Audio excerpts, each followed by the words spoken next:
Hello everyone. This month has been really hard for the channel, and I truly need your support more than ever. It feels like my videos aren't reaching you anymore, and notifications aren't working as before.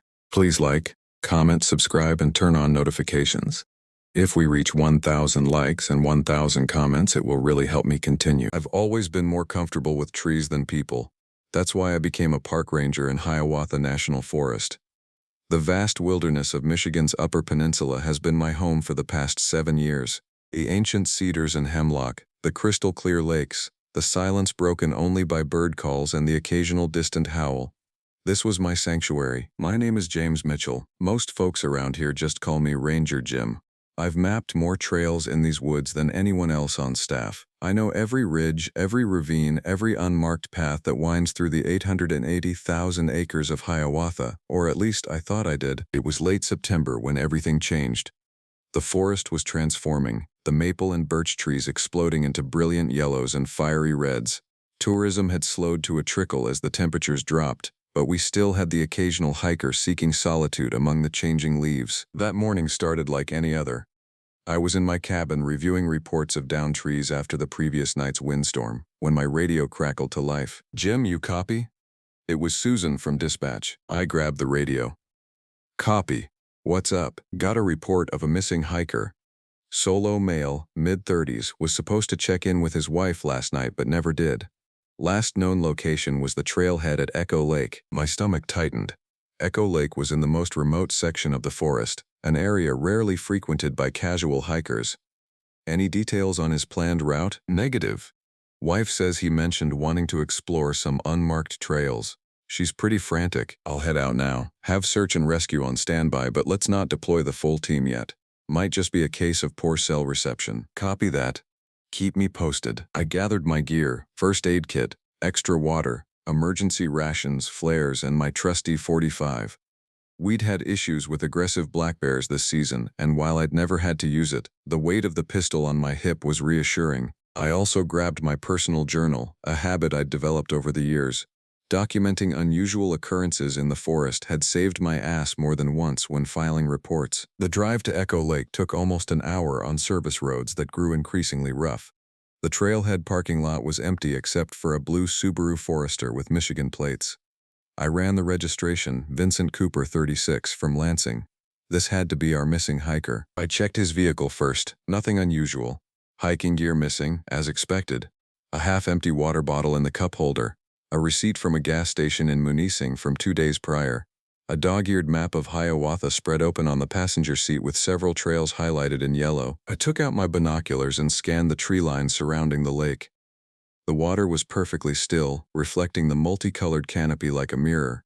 The silence was absolute. No birds, no insects, not even the rustle of leaves. That's when I felt the first prickle of unease crawl up my spine. In all my years in these woods, I'd never heard such complete silence. "Vincent," I called out, my voice echoing across the lake.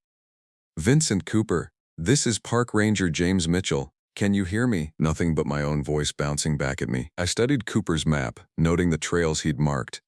Most were official routes, but there was one, a faint dotted line extending north from Echo Lake that wasn't on any official Forest Service map. It appeared to lead to a small circular clearing about 5 miles in. Someone had written "Stone Circle" next to it in neat block letters. I frowned. There was no stone circle in that region of Hiawatha, at least none that I knew of. The area was dense old-growth forest, largely unexplored except by the occasional research team studying the ancient trees. I pulled out my own map and compared the two. Where Cooper's map showed this mysterious trail, mine showed nothing but unbroken forest. I'd been through that area dozens of times and had never noticed any path. Still, it was the only lead I had. I marked my position on my GPS, radioed my coordinates and intended direction to Susan, and headed north from the lake, searching for any sign of this unmarked trail. About 50 yards in, I found it, a narrow gap in the underbrush that could easily be missed if you weren't looking for it. The ground was soft from recent rain and I could make out a single set of boot prints heading in. Cooper had definitely come this way. The trail was unlike any I'd seen in Hiawatha before. It didn't follow the natural contours of the land like animal paths or hiker-made shortcuts. Instead, it cut straight through the forest with an unnatural precision, as if carved with intent. The vegetation on either side seemed to recoil from the path, creating a corridor just wide enough for a person to walk through. As I followed Cooper's tracks, the forest around me changed subtly. The trees grew taller, older, their trunks wider than any I'd documented in this region. The temperature dropped noticeably and the light took on a greenish quality, filtered through a canopy that seemed to grow denser with each step. 2 hours in, Cooper's tracks remained clear. He'd been moving at a steady pace, never straying from the path. Occasionally I'd find a candy wrapper or water bottle cap, breadcrumbs of his journey, but there was something odd about these items. They all appeared weathered, as if they'd been exposed to the elements for months rather than days. By mid-afternoon, I should have covered the 5 miles to the supposed stone circle, but my GPS showed I'd traveled barely 3. Time and distance seemed to stretch in these woods, and the silence had grown oppressive. No birds, no squirrels, not even the sound of wind in the branches. Then I heard it. A crack of a branch breaking somewhere ahead. I froze, listening. Another crack, closer this time. "Vincent," I called out. "Vincent Cooper." The forest swallowed my words without an echo. The cracking sounds continued, moving parallel to the trail about 50 yards to my right. Something large was keeping pace with me, just out of sight. I unholstered my .45, holding it pointed downward. "This is Park Ranger James Mitchell. Identify yourself." The movement stopped. For 10 long seconds, nothing happened. Then a low, rumbling sound vibrated through the air. Not quite a growl, not quite a moan, but something in between. It raised the hair on my arms and sent a cold sweat down my back. No bear or wolf I'd ever encountered made a sound like that. I raised my flashlight, scanning the darkening forest. The trees had grown so dense that dusk seemed to have arrived hours early. The beam cut through the gloom, illuminating patches of undergrowth and massive tree trunks, but revealed nothing unusual, until I caught a glimpse of something pale moving between 2 distant trees. Something that stood upright on 2 legs. "Hello," I called, my voice steady despite the pounding of my heart. "Vincent, is that you?" The figure paused, and I raised my flashlight higher. What I saw in that brief moment before it vanished behind a tree couldn't have been Vincent Cooper. It couldn't have been anyone from the search party. It stood at least 8 feet tall, its broad shoulders covered in dark, matted fur. I blinked, and it was gone, leaving me to wonder if my eyes had played tricks on me in the strange, green-tinged light. As darkness fell completely, I had a decision to make. Standard procedure would be to make camp and continue the search at first light. But everything about this situation felt wrong. The unnatural silence, the strange trail, the distortion of time and distance, and whatever I'd glimpsed in the trees. My radio had stopped working an hour back, emitting nothing but static when I tried to contact Susan. My GPS still functioned, but the coordinates made no sense, showing me miles away from where I should be. I decided to push on a little further, hoping to find some sign of Cooper before making camp. The beam of my flashlight carved a tunnel through the darkness as I followed the trail, which had begun to slope gently downward. The air grew colder and damper, and a light mist rose from the ground, swirling around my ankles as I walked.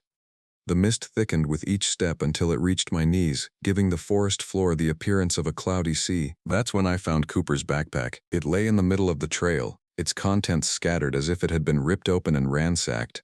His water bottle, granola bars, first aid kit, spare clothes, all strewn across the ground and covered in a fine layer of dirt, as if they'd been there for weeks rather than days. And there was blood. Dark smears on the backpack's fabric and larger stains on the ground around it. But no sign of Cooper himself. I knelt to examine the scene, my flashlight revealing details that sent ice through my veins. The backpack hadn't been cut or torn open. It had been pulled apart at the seams with tremendous force. The blood pattern suggested Cooper had been dragged off the trail to the east, through a tangle of underbrush that would have been impenetrable to most hikers, but not, perhaps, to whatever had left those massive, bare footprints pressed into the bloody soil. Footprints that were distinctly humanoid but measured nearly 17 inches from heel to toe. As I stared at those prints, the sound came again, that rumbling moan, now behind me on the trail I'd just traveled. Closer, much closer. I turned slowly, raising my flashlight and gun together. The beam caught a pair of eyes reflecting in the darkness. Eyes set too high off the ground to belong to any human. In that moment, I knew I wasn't the hunter anymore. I was the prey. And somewhere in these ancient, forgotten woods, whatever had taken Vincent Cooper was now coming for me. I ran. Every instinct screamed at me to get back to the trail, to follow it out of this nightmare forest and back to Echo Lake. but the thing that had taken Cooper stood between me and escape, so I plunged east into the underbrush, following the drag marks and blood trail. It wasn't a rational decision. Nothing about this situation called for rationality anymore. If Cooper was still alive, I needed to find him. If he wasn't, well, at least I'd know what I was dealing with. The undergrowth tore at my clothes as I crashed through it, branches whipping my face. The mist swirled higher, reaching my waist now, obscuring the forest floor and making each step treacherous. Behind me I heard movement, heavy footfalls, and the cracking of branches as something large pursued me through the woods. My flashlight beam bounced wildly as I ran, occasionally illuminating more blood on leaves and tree trunks. Cooper had been bleeding heavily when he was dragged this way. No one could lose that much blood and survive for long. The trees thinned suddenly, and I stumbled into a small clearing. My beam swept across the open space and froze on the opposite side where the blood trail ended at the mouth of a cave, a dark opening in a rock face I hadn't known existed in this part of Hiawatha. Behind me, the crashing sounds grew closer. I had seconds to decide.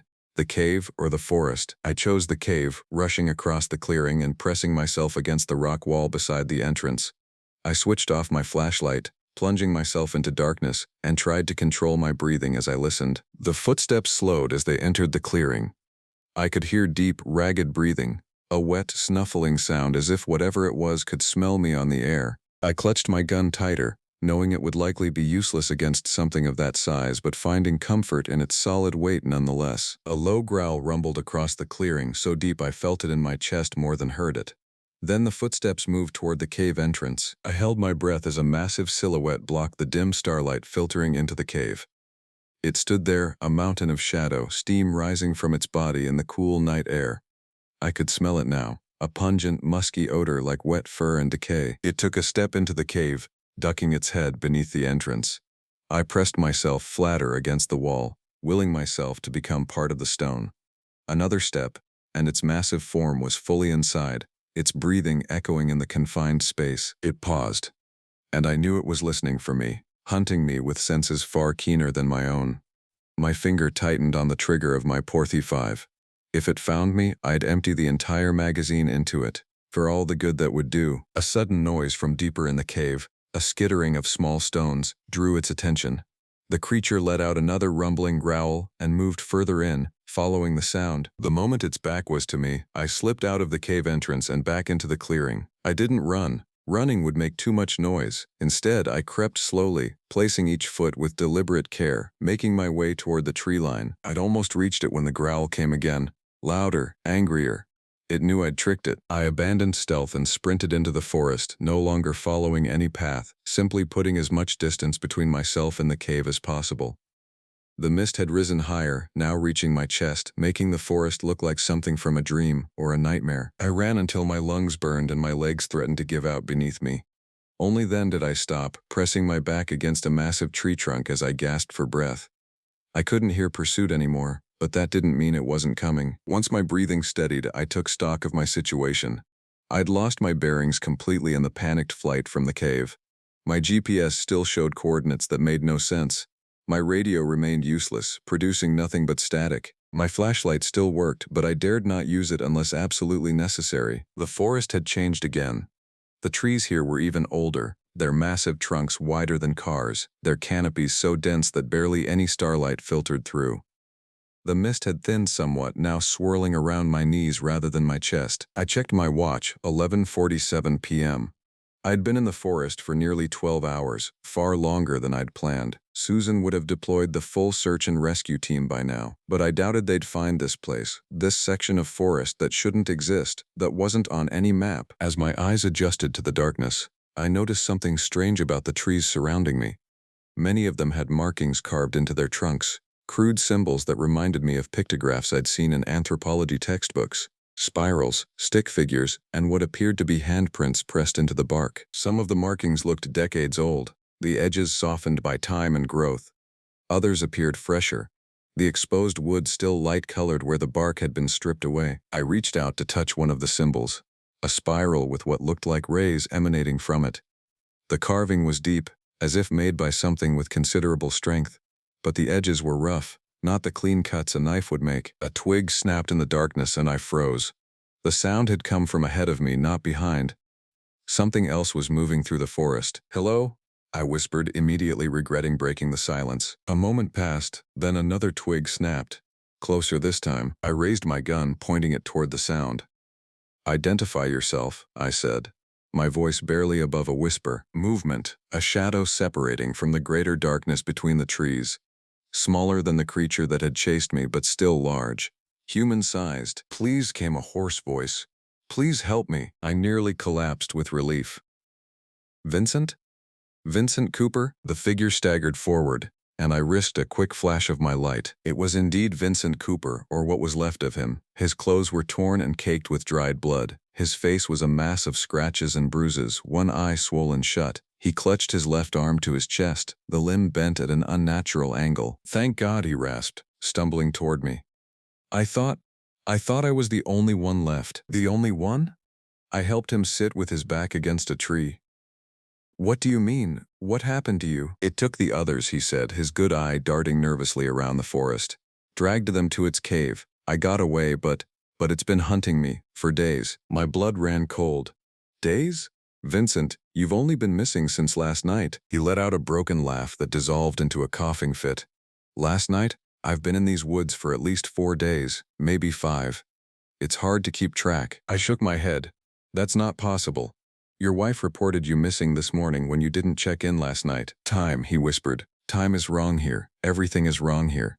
He grabbed my arm with surprising strength.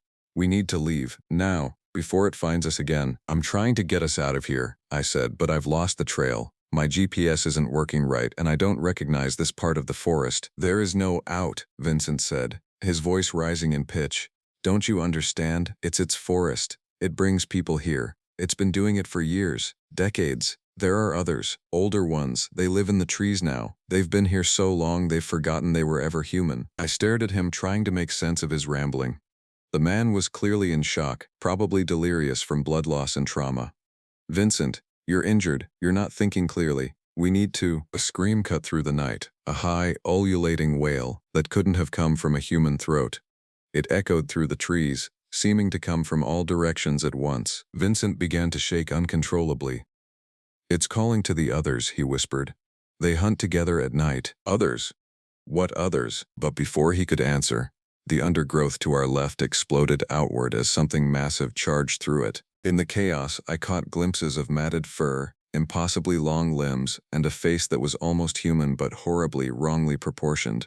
A broad, flat nose, a mouth too wide for its face, and those eyes glinting with an intelligence that had no place in something so bestial. I fired 3 rounds from my .45 before it was on us. The shot seemed to have no effect as it barreled into me, sending me flying against a tree trunk. The impact knocked the breath from my lungs and the gun from my hand. Vincent screamed as the creature seized him by his broken arm, dragging him back toward the undergrowth. I scrambled for my gun, fingers closing around the grip just as Vincent disappeared into the darkness, his screams fading as the creature carried him away. I staggered to my feet, dazed and aching, and lurched after them. But within seconds, the sounds of pursuit had vanished, leaving me alone in the silent forest once more. My flashlight had been smashed in the attack. My gun had 3 rounds left, and somewhere in this impossible forest, Vincent Cooper was being dragged back to a cave where others had apparently met their end. I leaned against a tree, fighting the urge to sink to the ground and give in to despair. What Vincent had said about time being wrong here, it made a terrible kind of sense.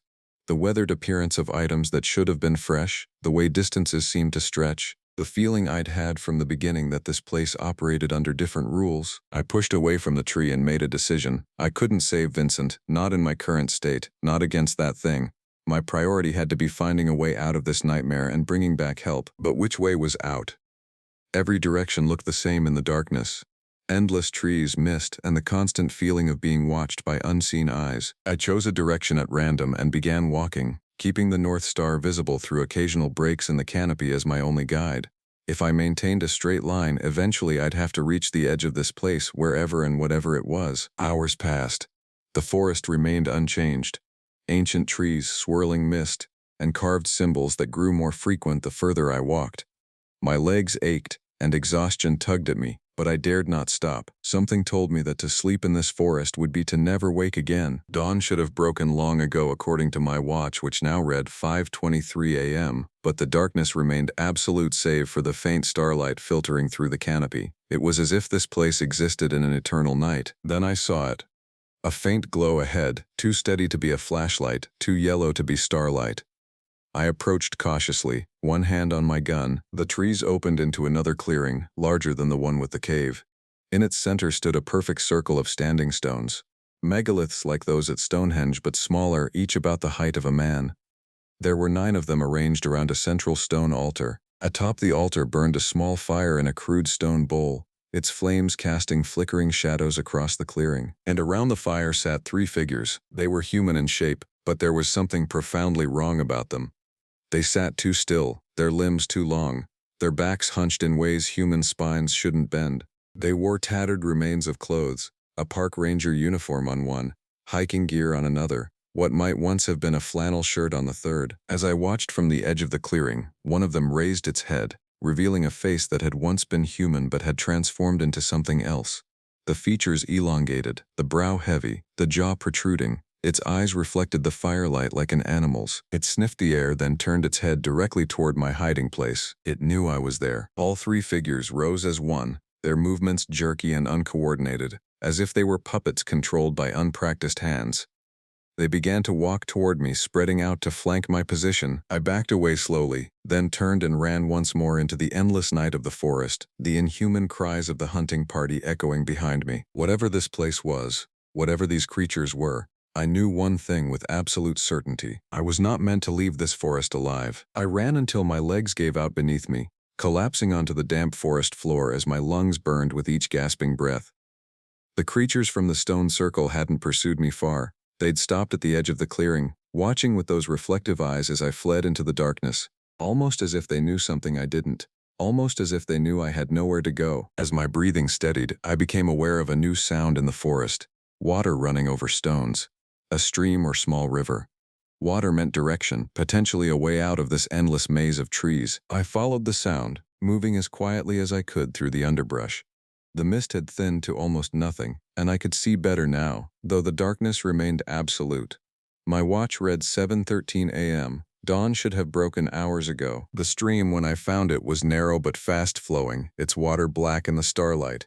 It cut through the forest in a relatively straight line, and I decided to follow it downstream, hoping it would lead to a larger river or lake that might be recognized on maps. As I walked along the bank, I noticed more carved symbols on the trees, different from those I'd seen earlier. These depicted crude stick figures fleeing from larger hunched figures. Some showed the smaller figures inside circles that I took to represent the stone circle I'd discovered. In others, the smaller figures had begun to transform, their limbs elongating, their backs hunching, becoming indistinguishable from their pursuers. A horrible thought occurred to me. What if the creatures I'd seen at the stone circle weren't separate from the Bigfoot-like monster that had taken Vincent? What if they were its victims, transformed somehow by time spent in this place? Vincent's words echoed in my mind. They've been here so long they've forgotten they were ever human. I shook the thought away. It was too fantastic, too horrific to contemplate. I needed to focus on escape, on survival. The stream widened as I followed it, eventually becoming a proper river about 20 feet across. The trees thinned slightly near the banks, allowing more starlight to filter down. I checked my compass. The river flowed south-southeast, which should eventually take me toward Lake Michigan if I was still in the Hiawatha National Forest. But was I? The geography made no sense. There was no river of this size in the area where I'd been searching for Vincent. There were no standing stones, no caves like the one I'd found. It was as if I'd stepped from the real Hiawatha into some twisted mirror version of it. I'd been following the river for about an hour when I spotted the bridge, a crude structure of logs lashed together with what looked like strips of leather and plant fiber. It spanned the river at a narrow point connecting the 2 banks. On the far side stood a structure that made me stop in my tracks. A cabin, its walls made of rough-hewn logs, its roof covered in what appeared to be animal hides stretched over a wooden frame. A thin tendril of smoke rose from a stone chimney. Someone lived here. I approached the bridge cautiously, my gun drawn. The structure looked solid enough despite its primitive construction. I tested it with 1 foot, finding it surprisingly sturdy. As I crossed, I kept my eyes on the cabin. No lights showed in its single window, but the smoke suggested occupation. Could it be another hiker who had found their way into this place? A hermit living off the grid, or something else entirely? I reached the far bank and approached the cabin slowly, every sense alert for danger. When I was about 20 feet away, the door opened. The figure that emerged was human, an old man with a long white beard and weathered skin stretched tight over sharp cheekbones. He wore what looked like handmade clothes, a buckskin shirt and leather pants that had seen better days. His feet were bare despite the cold, and calloused to the point of looking more like hooves than human appendages. "Been wondering when you'd find your way here," he said, his voice rough from disuse. "Heard the shots earlier. Figured you'd either turn up or end up like the rest." I kept my gun trained on him. "Who are you?" "Name's Thomas Blackwood. At least, it was. Don't much use it anymore." He gestured to the gun. "You can put that away. If I wanted to hurt you, wouldn't have let you cross my bridge." I lowered the gun but didn't holster it. "How long have you been here?" The old man scratched his beard. "Hard to say. Time works different here, as you've probably noticed. Came in during a winter hunt, must have been 1978, 1979. Been here ever since." My mind reeled. If he was telling the truth, this man had been living in this impossible forest for over 40 years. "Where is here exactly?" I asked. "This isn't the real Hiawatha National Forest, is it?" Thomas Blackwood laughed, a harsh, barking sound. "Real? It's as real as anything, just not part of the world you're used to. Come inside. Not safe to talk out in the open after dark. They patrol the river." Against my better judgment, I followed him into the cabin. The interior was a single room with a stone fireplace at one end, a crude bed of furs in one corner, and a table and chair made from unfinished logs in the center. Bundles of dried plants hung from the ceiling, and the walls were covered in the same strange symbols I'd seen carved into the trees. Blackwood gestured for me to sit at the table while he tended the fire. "You must have questions, they all do when they first arrive." "What is this place?" I asked. "How did I get here? How do I get back?" He sighed, poking at the fire with a stick. "The locals, the original people who lived in these parts, called it the hunting ground, a place between places. A thin spot where things can slip through from one world to another. Things like the creature that took Vincent Cooper." Blackwood turned to face me, his expression grave. "They call it the Guardian. It's been here, well, always, far as I can tell. Protects this place. Brings people in when it needs to feed." "Feed?" The word sent ice through my veins. "Not like you're thinking. It doesn't just eat flesh. It consumes everything. Memories, time, identity." He gestured to the symbols on the wall. "The transformation, that's what the old ones documented. What happens to those who stay too long?" "The people at the stone circle," I said. "They were changing." Blackwood nodded. "Final stage before they become like it. Guardians themselves. Happens to everyone who stays too long. Would have happened to me if I hadn't found the warding symbols." He pointed to a particular design carved above the door, a spiral within a circle, crossed by 3 vertical lines. "How long do I have?" I asked, unable to keep the fear from my voice. "Few days, maybe a week before it starts. The mist, you've seen it? Gets inside you, changes you bit by bit." He studied me with rheumy eyes. "But you're different. You found my cabin. Most don't. Might be you've got a chance to get back." "How? Please, if you know a way out." "The stone circle," he interrupted. "The one you found. It's a doorway, of sorts. Opens at certain times when the stars align just right." He moved to a crude shelf and took down what looked like an ancient journal, its leather cover cracked and faded. "Been tracking the patterns for decades. Should be opening again soon, tomorrow night, by my reckoning." Hope surged within me. "And it leads back? To the real world?" Blackwood's face darkened. "For some.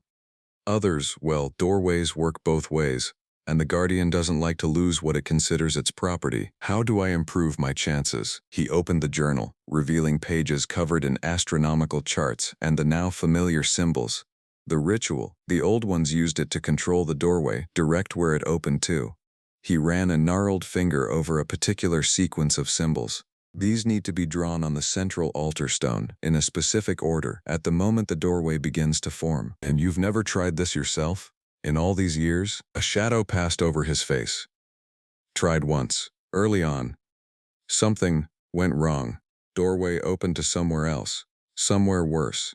He rolled up his sleeve, revealing an arm covered in scars, deep furrows that looked like claw marks but with a strange, almost geometric precision to them. Barely made it back through. Never tried again. I stared at the scars, a new fear taking root.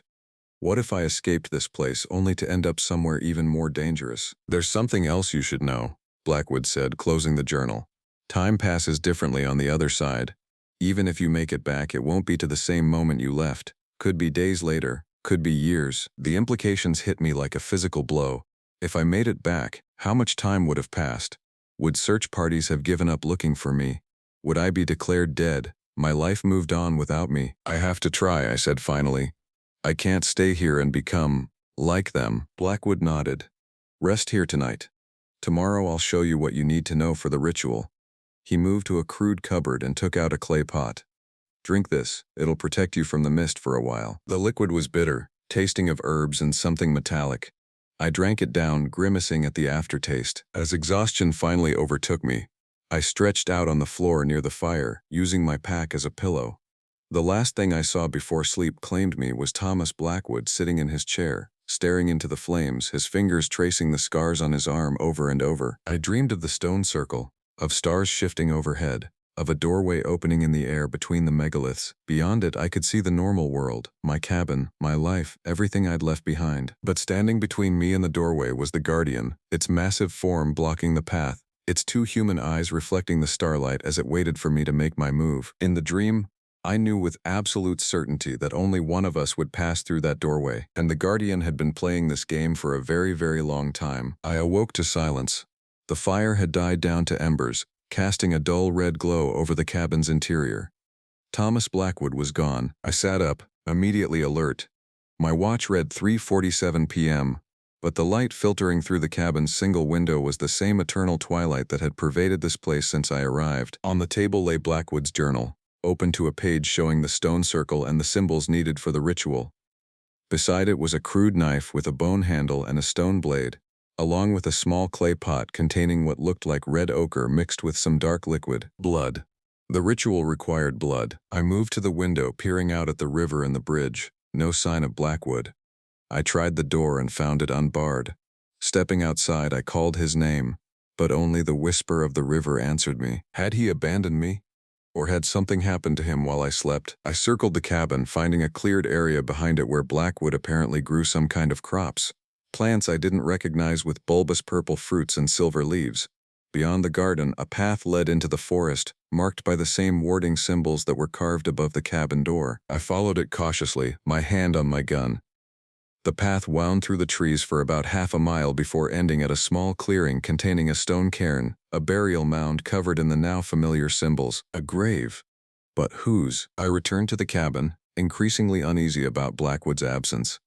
I needed to prepare for the ritual at the stone circle, with or without his help. I studied the journal carefully, memorizing the sequence of symbols and the words that needed to be spoken, a language I didn't recognize, with sounds that seemed to twist in my mouth as I practiced them. According to Blackwood's notes, the doorway would begin to form when a specific star, marked in his crude charts, appeared directly above the central altar stone. This would happen shortly after the eternal twilight of this place reached its darkest point, which his observations suggested would be in about 6 hours. I gathered the knife, the pot of ochre and blood, and the journal, placing them carefully in my pack. I ate some of the emergency rations I'd brought, now down to my last few protein bars. Blackwood had food stores in the cabin, dried meat, preserved fruits, and something that looked like jerky but had an unsettling blue tinge to it. I left it untouched. As I prepared to leave, I noticed something I'd missed earlier. A crude map drawn on a piece of bark and pinned to the wall beside the door.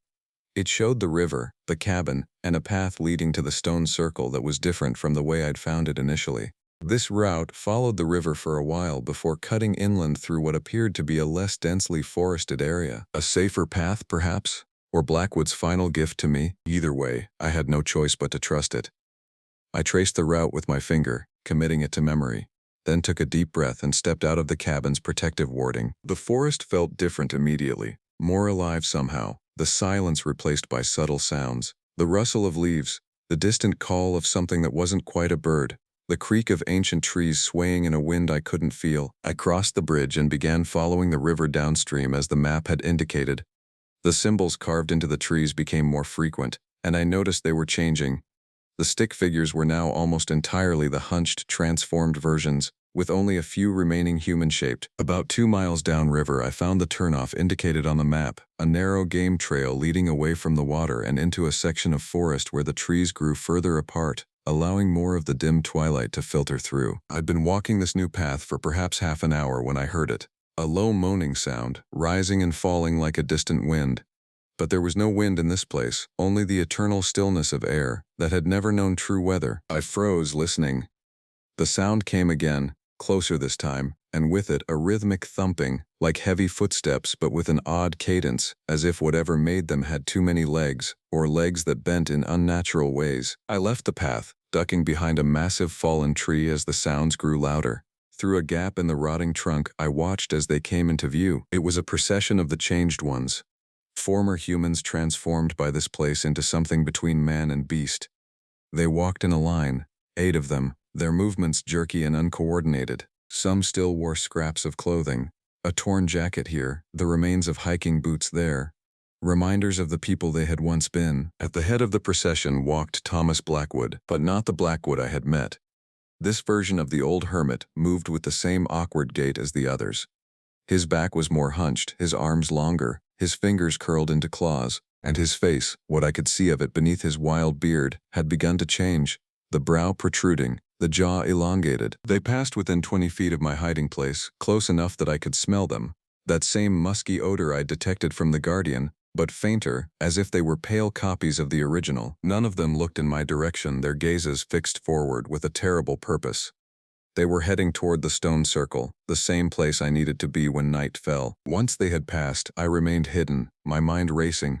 Blackwood had succumbed to the transformation he'd feared. Had the protective drink he'd given me been real, or just another part of whatever game was being played in this place? I touched my face, my arms, checking for any signs of change. Everything felt normal, but would I even notice if it had begun? The people at the stone circle had seemed unaware of their transformation, acting with a hive-mind purpose rather than individual awareness. Time was running out. According to my watch, I had 4 hours until the doorway would supposedly open. I needed to reach the stone circle, but now I knew I wouldn't be alone when I got there. I returned to the path, moving more cautiously now, alert for any sound or movement that might indicate the presence of the changed ones, or worse, the Guardian itself. The forest darkened as I walked, the twilight deepening toward the night Blackwood had predicted.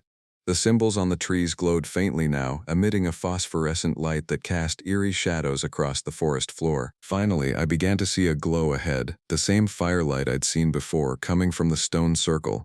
I approached slowly, using the trees for cover, until I could see into the clearing. The changed ones, including Blackwood, had arranged themselves in a circle around the central altar stone.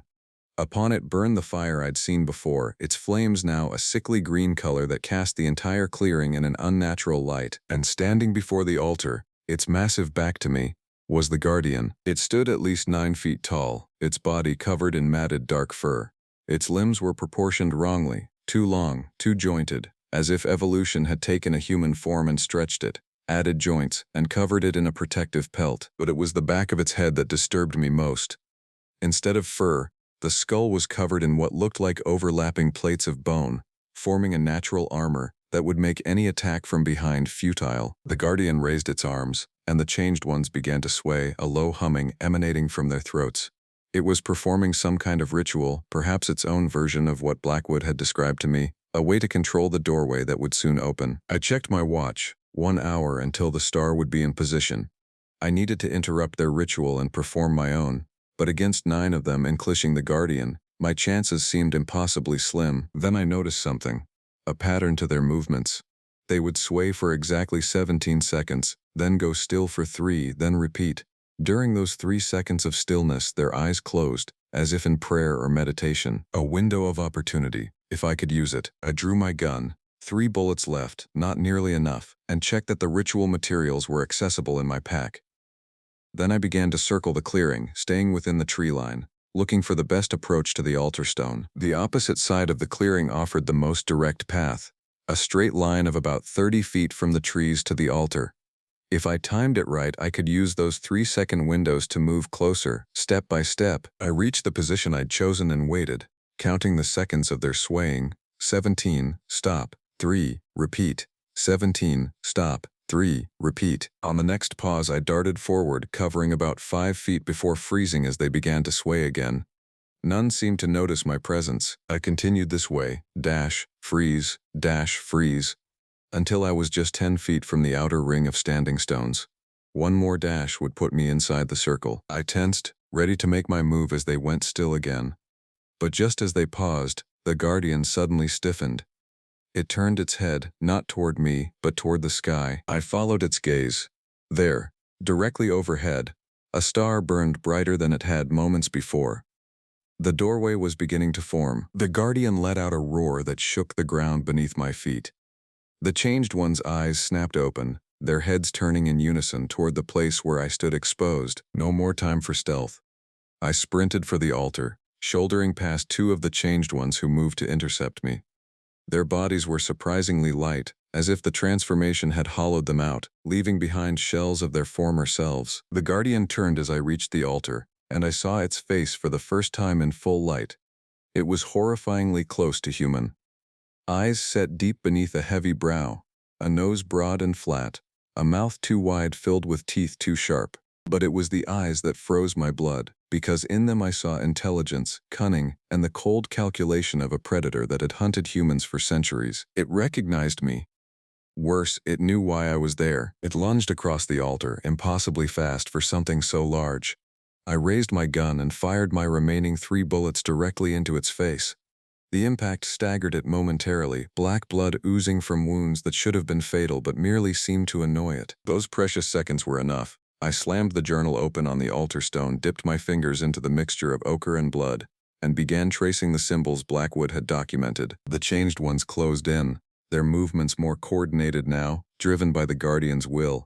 I worked frantically, drawing symbol after symbol, my fingers slipping in the mixture as I tried to replicate the exact patterns. Above, the star grew brighter, its light seeming to concentrate directly over the altar. The air between the standing stones began to shimmer, like heat waves rising from hot asphalt. The Guardian recovered, wiping black blood from its eyes with one massive hand.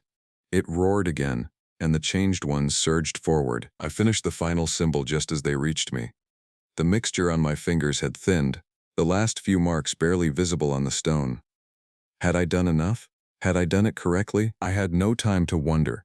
I spoke the words Blackwood had written, sounds that hurt my throat and made my ears ring, a language never meant for human tongues. The effect was immediate. The shimmering air solidified, forming a visible tear in the fabric of reality, a doorway of pulsing light that hovered 3 feet above the altar stone. Through it I could see trees, normal trees, not the ancient giants of this place, and beyond them the glint of water, Echo Lake. Home. The Guardian howled in rage, a sound so primal and filled with fury that several of the Changed Ones fell to their knees, clutching their heads. It leaped toward me, clawed hands extended to tear me apart before I could reach the doorway. I jumped, my body slamming into the light.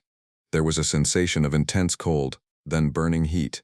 Then the feeling of being pulled in 1,000 directions at once. The last thing I saw as the doorway closed behind me was the Guardian's face pressed against the barrier, its 2 human eyes locked with mine in a promise that transcended worlds. This wasn't over. I hit the ground hard, my shoulder taking the brunt of the impact as I rolled down a gentle slope covered in normal, ordinary pine needles. When I came to a stop, I lay still for several moments, afraid to open my eyes. What if it hadn't worked? What if I'd emerged in some other nightmare realm? Or worse, was still in the Guardian's forest? A sound broke through my panic, the call of a robin, clear and sweet in the morning air, normal, real. I opened my eyes to a canopy of pine trees swaying gently in a breeze I could actually feel on my skin. Sunlight filtered through the branches, dappling the forest floor with patches of golden light. And in the distance, I could hear the lapping of water against a shoreline. Echo Lake.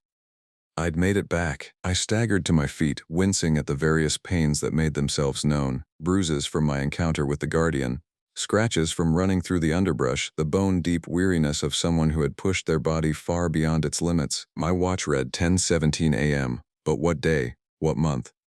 Blackwood had warned me that time passed differently. How long had I been gone from the real world? I oriented myself and began walking toward the sound of water. The forest around me was beautiful in its ordinariness, pine, birch, and maple rather than the ancient giants of the other place. No symbols carved into trunks, no swirling mist, No feeling of being watched by unseen eyes. When I reached the shore of Echo Lake, I felt tears spring to my eyes.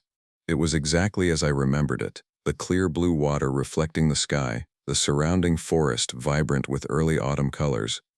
My rental SUV still sat in the small parking area, apparently untouched. That was my first clue that something was wrong. If I'd been missing for days or weeks, there should have been search teams, police tape, evidence of an investigation. But the area looked undisturbed, as if I'd never left. I approached my vehicle cautiously, noting that it showed no signs of having been searched or even noticed. No dust had accumulated on the windows. The interior looked exactly as I'd left it. I checked my phone, which I'd left locked in the glove compartment. It powered on immediately, showing full battery. Impossible if days had passed, and the date, September 23rd. The same day I'd set out to search for Vincent Cooper. According to my phone, only 4 hours had passed since I'd arrived at Echo Lake. 4 hours in this world. Days in the other. I sat in the driver's seat, trying to process what this meant. If so little time had passed here, then the search for Vincent Cooper would barely have begun. His wife might not even know he was officially missing yet, and if I reported what I'd experienced, the impossible forest, the guardian, the changed ones, the doorway between worlds, I'd be immediately written off as delusional, possibly suffering from a psychotic break brought on by stress or exposure. Who would believe that just a few miles from here, accessible by a trail that didn't exist on any map, was a pocket of reality operating under different rules? That something ancient and predatory was bringing people there to feed on them in ways I still didn't fully understand? As these thoughts raced through my mind, I caught sight of my reflection in the rearview mirror and froze. My face was the same, the features unchanged, no sign of the transformation I'd feared. But my eyes, there was something different about them, a quality I couldn't quite define, a depth that hadn't been there before. As if I'd looked into an abyss, and something of that abyss had followed me back. I started the engine, my decision made. I would report finding no sign of Vincent Cooper, suggest extending the search to other areas, and keep what I'd really experienced to myself, at least until I could make sense of it. The drive back to Ranger headquarters passed in a blur. The normal world seemed too bright, too loud, too fast after the eternal twilight of the Guardian's forest. Colors were more vivid, sounds more jarring. At one point, I had to pull over when the noise of a passing truck became physically painful to my ears. Susan looked up in surprise when I walked into the station. "Jim, I was just about to call for an update. Any sign of Cooper?" I shook my head, carefully constructing the lie. Searched the area around Echo Lake. Followed some game trails, but no fresh tracks. "I think we should expand the search area, maybe bring in the dogs." She frowned. "That's odd." His wife was so certain he'd mentioned Echo Lake specifically. She studied my face. "You okay? You look like you've seen a ghost." "Just tired," I said, avoiding her gaze. "It's rough country out there. Well, get some rest. We're coordinating a full search party for tomorrow morning." I nodded and headed for my cabin, ignoring the curious glances from the other rangers. Once inside, I locked the door, drew the blinds, and sat in the darkness, trying to convince myself that what I'd experienced had been real and not some vivid hallucination. My pack still contained the evidence: Blackwood's journal, the stone knife, the clay pot now empty of its mixture, and when I checked my gun, it was missing the 3 bullets I'd fired at the Guardian. It had been real, all of it. Sleep eluded me that night. Every time I closed my eyes, I saw the Guardian's face, felt the changed ones closing in around me, heard Thomas Blackwood's warnings about the transformation that awaited those who stayed too long in that place. And I thought of Vincent Cooper dragged away into the darkness, presumably to become one of them. His wife would never know what had happened to him. He would be added to the disturbingly long list of people who enter forests and are never seen again. How many of those disappearances were due to natural causes? Exposure, falls, animal attacks. And how many were the work of the Guardian, reaching out from its pocket of twisted reality to claim new victims? The next morning, I joined the search party with a gnawing feeling in my gut. I knew we wouldn't find Cooper. I knew where he was, and it wasn't anywhere the search teams would be looking. As predicted, the day ended with no sign of the missing hiker. The search continued for 4 more days before being scaled back, then finally called off as autumn storms moved in, making conditions too dangerous for the volunteer teams. Vincent Cooper became another statistic, another mysterious disappearance in the vast wilderness of the Upper Peninsula. I should have let it end there. Should have filed away my experience as something unexplainable, something to be forgotten. But I couldn't. At night, I pored over Blackwood's journal, trying to decipher the old hermit's scrawled notes about the stone circle, the doorway, the guardian, and the transformation. Much of it was indecipherable, written in a shorthand that made sense only to him, or perhaps in the later stages of his own transformation. But certain patterns emerged. The doorway opened at regular intervals, approximately every 27 days when specific stars aligned over the stone circle. The guardian could sense when the doorway was about to open and would gather the changed ones for some kind of ritual, perhaps to control where the doorway led, or to prevent its captives from escaping. And most disturbing of all, Blackwood had documented other doorways, other stone circles in forests across the country. Places where the barrier between worlds was thin, where things could slip through from one reality to another. The Guardian's hunting ground wasn't limited to Hiawatha. It was everywhere. 3 weeks after my escape, I requested a transfer to a different district of the Forest Service. My superiors were surprised. I'd been at Hiawatha for 7 years and had never expressed any desire to leave, but they approved it. A position had opened up in Olympic National Forest in Washington State, about as far from Michigan as I could get without leaving the country. The night before I was set to leave, I burned Blackwood's journal. It was too dangerous to keep, too tempting to use. The knowledge it contained wasn't meant for our world. As the pages curled and blackened in my fireplace, I made a vow to myself. I would never speak of what I'd experienced. I would never return to Echo Lake or the trail that led to the Guardian's forest. I would try to forget, to move on, to rebuild a life untainted by the knowledge of what existed just beyond the veil of our reality. But even as I made this promise, I knew I was lying to myself, because in the 3 weeks since my return, I'd begun to notice changes. Subtle at first. Enhanced night vision, a keener sense of smell, dreams filled with the symbols I'd seen carved into the trees. Then more pronounced, cravings for raw meat, sensitivity to bright light. Moments when my reflection seemed to shift, revealing something else beneath my human exterior. Thomas Blackwood had been right. The mist gets inside you, changes you, and there's no escaping it once it takes hold. That night, as I packed the last of my belongings for the move to Washington, I felt it again, that presence at the edge of my consciousness. The Guardian, reaching across the divide between worlds, searching for its escaped prey. I'd made it through the doorway, but I hadn't truly escaped.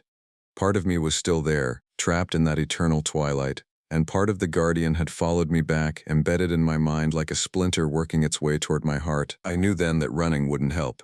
Distance was meaningless to something that existed partly outside our concept of space and time. Wherever I went, it would find me. The only question was when. As I loaded my truck in the pre-dawn darkness, I caught movement at the edge of the forest surrounding my cabin, a tall, shadowy figure standing impossibly still among the trees. Too tall to be human, too silent to be animal. When I looked directly at it, it was gone. But I could feel its eyes on me, patient and hungry. The Guardian had found me, and this time there would be no doorway to escape through. 6 months passed in Olympic National Forest.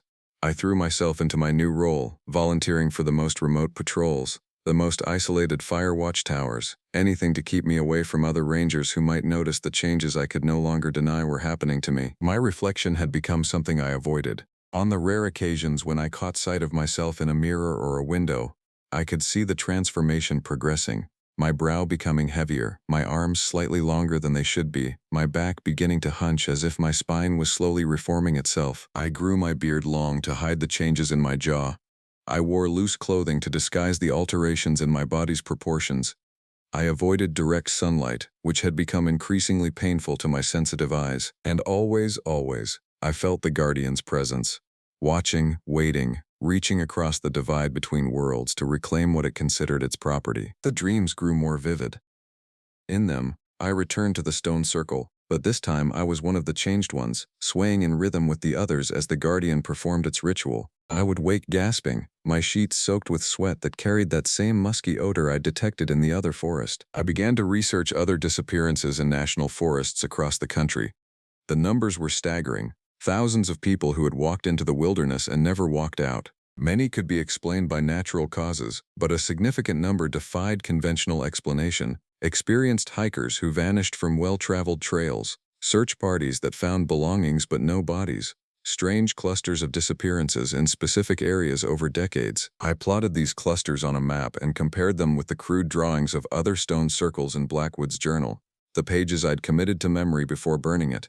The correlation was undeniable. Wherever a doorway existed, people vanished. The Guardian wasn't limited to Hiawatha. Its hunting ground encompassed the entire country, perhaps the entire world, and I was changing into one of its hunters. I began to have blackouts, periods of time I couldn't account for. I would set out on a routine patrol and find myself hours later in remote areas of the forest with no memory of how I'd gotten there. After one such episode, I discovered claw marks on a tree, marks that could only have been made by something with tremendous strength and unnatural appendages. My transformation was accelerating, and with it, my connection to the Guardian grew stronger.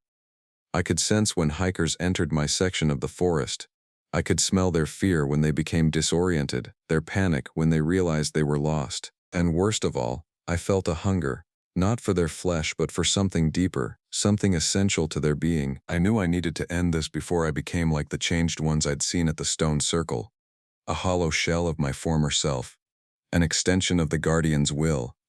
But how do you fight something that exists partly in another reality? How do you sever a connection that grows stronger with each passing day? The answer came to me during one of my blackouts. I found myself standing before a small cave entrance high in the Olympic Mountains, my uniform torn, my hands covered in dirt as if I'd been digging. Inside the cave, drawn on the walls in what appeared to be a mixture of mud and my own blood, were the same symbols I'd seen in Hiawatha, the warding symbols from above Blackwood's door. In my transformed state, some part of me had remembered the one thing that had protected the old hermit for decades. I'd recreated his wardings in this new place, perhaps as a last desperate attempt by my human consciousness to protect itself. I began to spend more time in the cave, reinforcing the symbols, adding new ones as they came to me in dreams or during my increasingly frequent blackouts. The Guardian's presence receded slightly when I was inside, the pull toward complete transformation weakening just enough to give me hope, but I knew the wardings were merely a delay, not a cure. The transformation had progressed too far. Sooner or later I would leave the cave's protection and never find my way back to it. I would become one of the changed ones, a hunter in service to the Guardian, unless I found a more permanent solution. The answer came in the form of a forest fire. One of the worst in Olympics history. It began in late August, sparked by lightning, and spread rapidly through drought-stricken areas. My sector was directly in its path. As other rangers worked to evacuate hikers and secure structures, I made my decision. This was no coincidence. Fires are part of the forest's natural cycle, destruction that leads to rebirth. The doorways, the stone circles, the Guardian itself, they were perversions of that natural order, parasites feeding on the boundary between worlds. Fire cleanses. Fire renews. Fire breaks connections. I volunteered to stay behind at the fire watchtower, monitoring the blaze's approach and coordinating evacuation efforts. No one questioned my decision. I'd become known as a loner, someone more comfortable in the wilderness than among people. Once alone, I gathered the supplies I'd been secretly accumulating. Dynamite from the ranger station's supply for clearing fallen trees, gasoline, flares, anything that would burn hot and long. I loaded them into my truck and headed for the cave. The symbols on the walls had begun to glow with that same phosphorescent light I'd seen in the Guardian's forest. The boundary between worlds was thinning. I could feel the Guardian reaching for me, its hunger and rage at my continued resistance pulsing through our connection. I placed the explosives carefully around the cave, focusing on areas where the symbols glowed brightest. The dynamite alone wouldn't be enough to collapse the cave. It was more a trigger for what would follow. As I worked, I felt the transformation accelerating. My fingers were changing, the joints elongating, the nails hardening into something closer to claws. My vision shifted, colors fading as my eyes adapted to see in the near-total darkness of the cave. The Guardian knew what I was planning. It pushed harder against the wardings, its presence growing stronger with each passing minute. I could hear its call now, not with my ears but in my mind. A summons I was finding increasingly difficult to resist. I had perhaps an hour before I lost myself completely. The fire had reached the lower slopes of the mountain. I could smell the smoke, see the orange glow reflecting off the clouds. It was moving faster than predicted, driven by winds that seemed almost purposeful in their direction. I finished setting the charges and moved to the cave entrance. From here, I could see for miles across the forest, much of it now engulfed in flames. The sight should have filled me with dread, but instead, I felt a strange sense of peace. This was right. This was necessary. This was the only way. I took out my journal, the one I'd kept since returning from Hiawatha, and added a final entry, explaining everything I'd experienced, everything I'd learned about the Guardian and its hunting grounds. I sealed it in a waterproof bag and buried it beneath a distinctive rock formation a quarter mile from the cave. Perhaps someone would find it someday. Perhaps they would understand. The transformation was almost complete now. My body no longer felt like my own. The Guardian's call had become a roar in my mind, drowning out my human thoughts, replacing them with alien hunger and purpose. With the last of my humanity, I retreated into the cave, detonator in hand. The wardings flared as I passed through them, recognizing what I had become and trying to repel me. But they had been created by my hand, and some vestige of that connection remained. I made my way to the center of the cave where the symbols glowed brightest. Here, the boundary between worlds was thinnest. Here, I could feel the Guardian most strongly, its rage and hunger intertwining with my own transforming consciousness. The fire had reached the base of the cliff below the cave. I could hear the roar of the flames, feel the heat pushing through the entrance.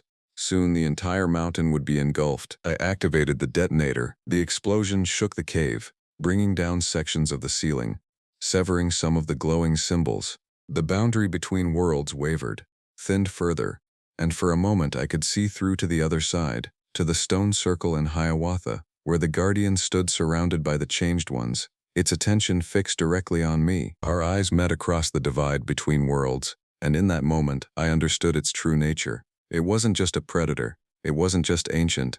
It was a fragment of something vaster, something that existed in the spaces between realities, feeding on the boundaries themselves, on the transitional states of being. The transformation, the changed ones, the doorways, all were part of its life cycle, its way of reproducing. Each fully transformed human became a new guardian, a new fragment of the greater entity, sent to establish another hunting ground in another part of our world. And I had nearly become one of them. The fire reached the cave, igniting the gasoline I'd spread throughout. The heat was unbearable, the smoke choking. The boundary between worlds fluctuated wildly as the flames consumed the symbols on the walls. The Guardian howled in rage and pain, a sound that transcended worlds, that I felt in my bones rather than heard with my ears. It reached for me one last time, trying to pull me through the weakened boundary. I resisted with everything I had left, clinging to the last shreds of my humanity as the cave collapsed around me. The fire roared, consuming everything, the symbols, the boundary, the connection. And as the flames engulfed me, as the cave sealed itself in a tomb of molten rock, I felt the Guardian's presence fade for the first time since I'd escaped its forest. The connection was broken, the doorway was closed. This hunting ground, at least, was cleansed. My last thought as human consciousness gave way to fire and darkness was of Vincent Cooper and Thomas Blackwood and all the others who had fallen prey to the Guardian over the centuries. They would never escape their forest. They would never return to the world they'd known. But perhaps, in my final act, I had ensured that fewer would join them. The forest would recover from the fire. New growth would emerge from the ashes. The natural cycle would continue, uninterrupted by the parasite that had fed on the boundaries of our world. And somewhere, in another forest, beside another lake, someone would find a trail that doesn't appear on any map, leading to places that shouldn't exist. The Guardian had lost this hunting ground, but it had others. It had always had others, and it always would. I've always found comfort in isolation. That's what drew me to become a park ranger in the first place. The solitude of the forest, the rhythm of nature, and the distance from the chaos of civilization. After 8 years working in various national parks, I'd developed a reputation for handling the more remote assignments, the ones other rangers tended to avoid. So when my supervisor called me into his office on that cold October morning, I already knew I was being sent somewhere others didn't want to go. "Marcus, take a seat," said William, my supervisor of 3 years. His office walls were covered with maps of Michigan's forests and parks, each dotted with colored pins representing active ranger stations. My eyes were drawn to the northern section of the Upper Peninsula, where a single red pin stood alone in a vast green expanse. "We've got a situation in the eastern section of Hiawatha," William said, tapping his finger on that isolated pin. "The station there has been reporting irregularities." "What kind of irregularities?" I asked, already intrigued. William sighed, rubbing his beard. "Honestly, the ranger there is being vague. Logan's been up there alone for nearly 2 years, and isolation does things to people. He's reporting unusual wildlife activity, strange sounds at night, and what he describes as evidence of an unclassified large mammal." I raised an eyebrow. "Bear? Wolf? Cougar?" "He insists it's none of those. Says the tracks don't match, and the behavior is unlike anything in our wildlife manuals." William pulled out a folder and slid it across the desk. He's requested assistance and frankly I'm concerned about his mental state. I need someone level-headed to go up there, evaluate the situation and either validate his concerns or determine if he needs to be rotated back to civilization. I flipped through the folder. Inside were grainy photos of large footprints in mud, broken branches at unusual heights, and a blurry image of what might have been a large dark figure between distant trees. Classic Bigfoot evidence, the kind that populated cable TV shows and internet forums. I tried not to smirk. You think he's chasing a myth? I asked. William leaned back in his chair. What I think doesn't matter. What matters is that Logan is one of our most experienced rangers and before these reports, he was rock solid. Something's happening up there, even if it's just in his head. I need you to find out what. 2 days later, I was driving my Jeep up a narrow service road deep into the eastern section of Hiawatha National Forest. The October colors were fading, leaves carpeting the forest floor as winter approached. My GPS had lost signal an hour back, and I was navigating by the old paper maps William had provided. The ranger station came into view just as dusk was settling in. It was a rustic cabin-style structure with solar panels on the roof and a small radio tower beside it. A single truck was parked outside, covered in a fine layer of dust and pine needles that suggested it hadn't moved in weeks. I pulled up and killed the engine. The silence that followed was absolute. No distant traffic, no airplane noise, just the whisper of wind through pine needles and the occasional bird call. This was isolation in its purest form. The cabin door opened before I could knock, revealing a man in his late 40s with a thick beard and watchful eyes. Logan was leaner than his file photo, his face more weathered, but his gaze was clear and alert. "Marcus," he said, extending his hand. "Thanks for coming. I was beginning to think they wouldn't send anyone." His grip was firm, his hand calloused from work. Not the handshake of a man losing his grip on reality. "William sent me to help evaluate your findings," I said carefully, following him inside. The cabin was neat and organized, not the chaotic space of a person in mental decline. Maps covered one wall, marked with pins and notes. A large table held plaster casts of footprints, each labeled with dates and locations. A ham radio sat in the corner, alongside modern equipment for wildlife tracking and monitoring. "Coffee?" Logan offered, gesturing to a pot on the small stove. "Thanks," I said, surveying the cabin. "Nice setup you have here." Logan poured 2 mugs and handed me one. "I've been here long enough to make it comfortable, but comfort isn't why you're here." He moved to the map wall and pointed to a circled area about 7 miles northeast of our position. 3 weeks ago, I was doing routine checks on the remote camera traps in this sector.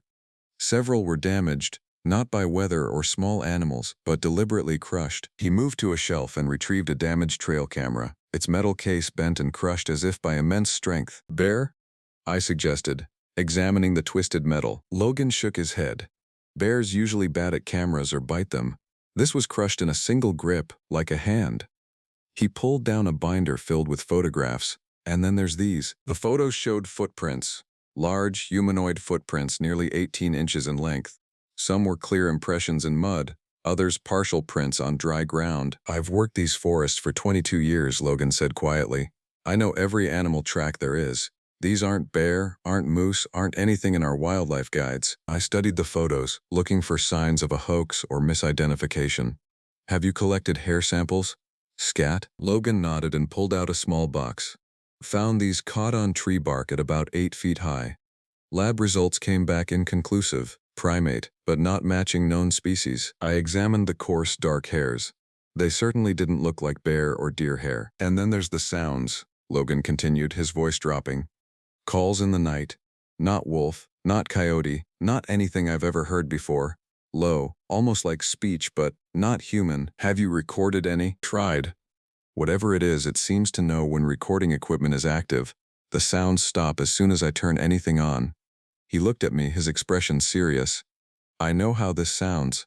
I know what the office thinks, that I've been alone too long, that I'm seeing things, but I've spent my life in these forests. I know when something doesn't belong." I nodded, keeping my expression neutral. "I'll need to see these locations myself. First thing tomorrow?" "Weather should be clear," Logan agreed. "We can check the Eastern Trail camera loop. It's a full day's hike, but it covers the areas with the most activity." That night, I lay on the small cot in the cabin's spare room, listening to the sounds of the forest. The wind had picked up, branches scratching against the roof. Sleep came in fits and starts, my mind processing what I'd seen and heard. Logan didn't present as delusional or paranoid. His documentation was methodical, his reasoning sound. Around 2 a.m. I was awakened by a sound that cut through the wind and creaking timber, a long, low vocalization that seemed to reverberate through the cabin walls. Not quite a howl, not quite a scream, with modulations that reminded me of speech patterns. I sat up, heart pounding, as it came again, closer this time. Logan appeared in my doorway, fully dressed, a rifle in his hands. "That's it," he said quietly.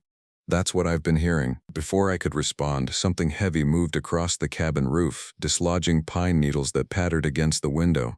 Logan raised a finger to his lips and motioned for me to follow him to the main room. We stood in silence, listening as heavy footsteps circled the cabin. Each step was deliberate, slow, as if whatever was out there was carefully examining our shelter. Logan handed me a shotgun from the gun cabinet. "Just in case," he whispered. The footsteps stopped at the front of the cabin. In the moonlight filtering through the windows, I could see the door handle slowly turn, testing if it was locked. Logan and I raised our weapons, aiming at the door. The handle released. A moment later, something large moved past the front window, momentarily blocking the moonlight. Not the silhouette of any animal I recognized. Too tall, too upright. We waited in tense silence for nearly an hour, but whatever had circled the cabin didn't return. Eventually, Logan lowered his rifle. "Now do you believe me?" he asked. I nodded slowly, my skepticism wavering in the face of what I'd just experienced. "We'll start at first light. I want to see those tracks." Morning came with a heavy mist that clung to the trees, reducing visibility to less than 50 yards. We gathered gear for a full day in the field. Cameras, casting material, sample collection kits, and our weapons. The events of the previous night had shifted my perspective from professional skepticism to cautious belief. As we stepped outside, I immediately noticed the tracks in the soft ground around the cabin. Massive, humanoid footprints that circled the structure exactly as we'd heard. Logan silently handed me a measuring tape. 18 inches long, 8 inches wide at the ball of the foot. A stride length of over 4 feet. "Nothing human makes tracks like these," Logan said quietly. I couldn't argue. Whatever had visited us in the night was something I couldn't explain, and we were about to follow its trail into the depths of Hiawatha Forest. The morning fog clung to the forest like a shroud, turning familiar shapes into looming shadows. Logan led the way, following the trail of massive footprints that led away from the cabin and deeper into the woods. The prints were fresh, the edges still sharp in the damp earth. Whatever had circled our cabin in the night hadn't gone far. "It's unusual," Logan said, his voice low as we hiked. "They don't typically come this close to human structures." "They?" I asked, raising an eyebrow. Logan glanced back at me. "I've documented at least 3 distinct individuals based on track measurements and stride patterns. This one," he gestured to the prints we were following, "is the largest." I studied the impressions as we walked. Despite my years of outdoor experience, I'd never seen anything like them. The foot structure was unmistakably primate-like, with 5 distinct toes and a pronounced arch, but the size was impossible for any known North American species. "How long have you been tracking them?" I asked. "Noticed the first signs about 7 months ago," Logan replied. "Started with broken branches at unusual heights, trees marked with claw marks 8 feet up the trunk. Then the footprints began appearing near the remote camera stations." He paused, kneeling to examine a particularly clear print. "But the behavior changed 3 weeks ago. Became more deliberate, like they're studying us as much as we're studying them." The trail led us east through increasingly dense forest. The terrain grew rougher, with rocky outcroppings and deep ravines that rarely saw human visitors. Logan moved with the confidence of someone who knew every inch of this territory, while I found myself struggling to keep pace on the unmarked route. After about 2 hours of hiking, we reached the first camera station, or what remained of it. The metal box had been ripped from the tree and crushed, its memory card missing. "This is new," Logan said, examining the damaged equipment. "They've never taken the cards before." I crouched beside him, studying the destruction. The metal casing was bent and twisted in a way that would require tremendous strength. "You think they understand what these are, what they do?" Logan was silent for a moment. "I think they're more intelligent than we give them credit for." We collected the damaged camera and continued on our route. The fog had begun to lift, but the forest canopy remained dense, creating a perpetual twilight beneath the branches. As we moved deeper into the wilderness, I noticed subtle changes in the environment. The usual forest sounds, birdsong, squirrel chatter, the rustle of small mammals, had gone quiet. The silence was unnerving, broken only by our footsteps and the occasional distant crack of a branch. "Listen," Logan whispered, stopping suddenly. Notice anything? I stood still, straining my ears. It's quiet, too quiet. No birds, no small animals. They know something's here. He adjusted his grip on his rifle. Something they fear. We pressed on, checking 3 more camera stations. 2 were intact but had captured nothing unusual. The third showed signs of tampering.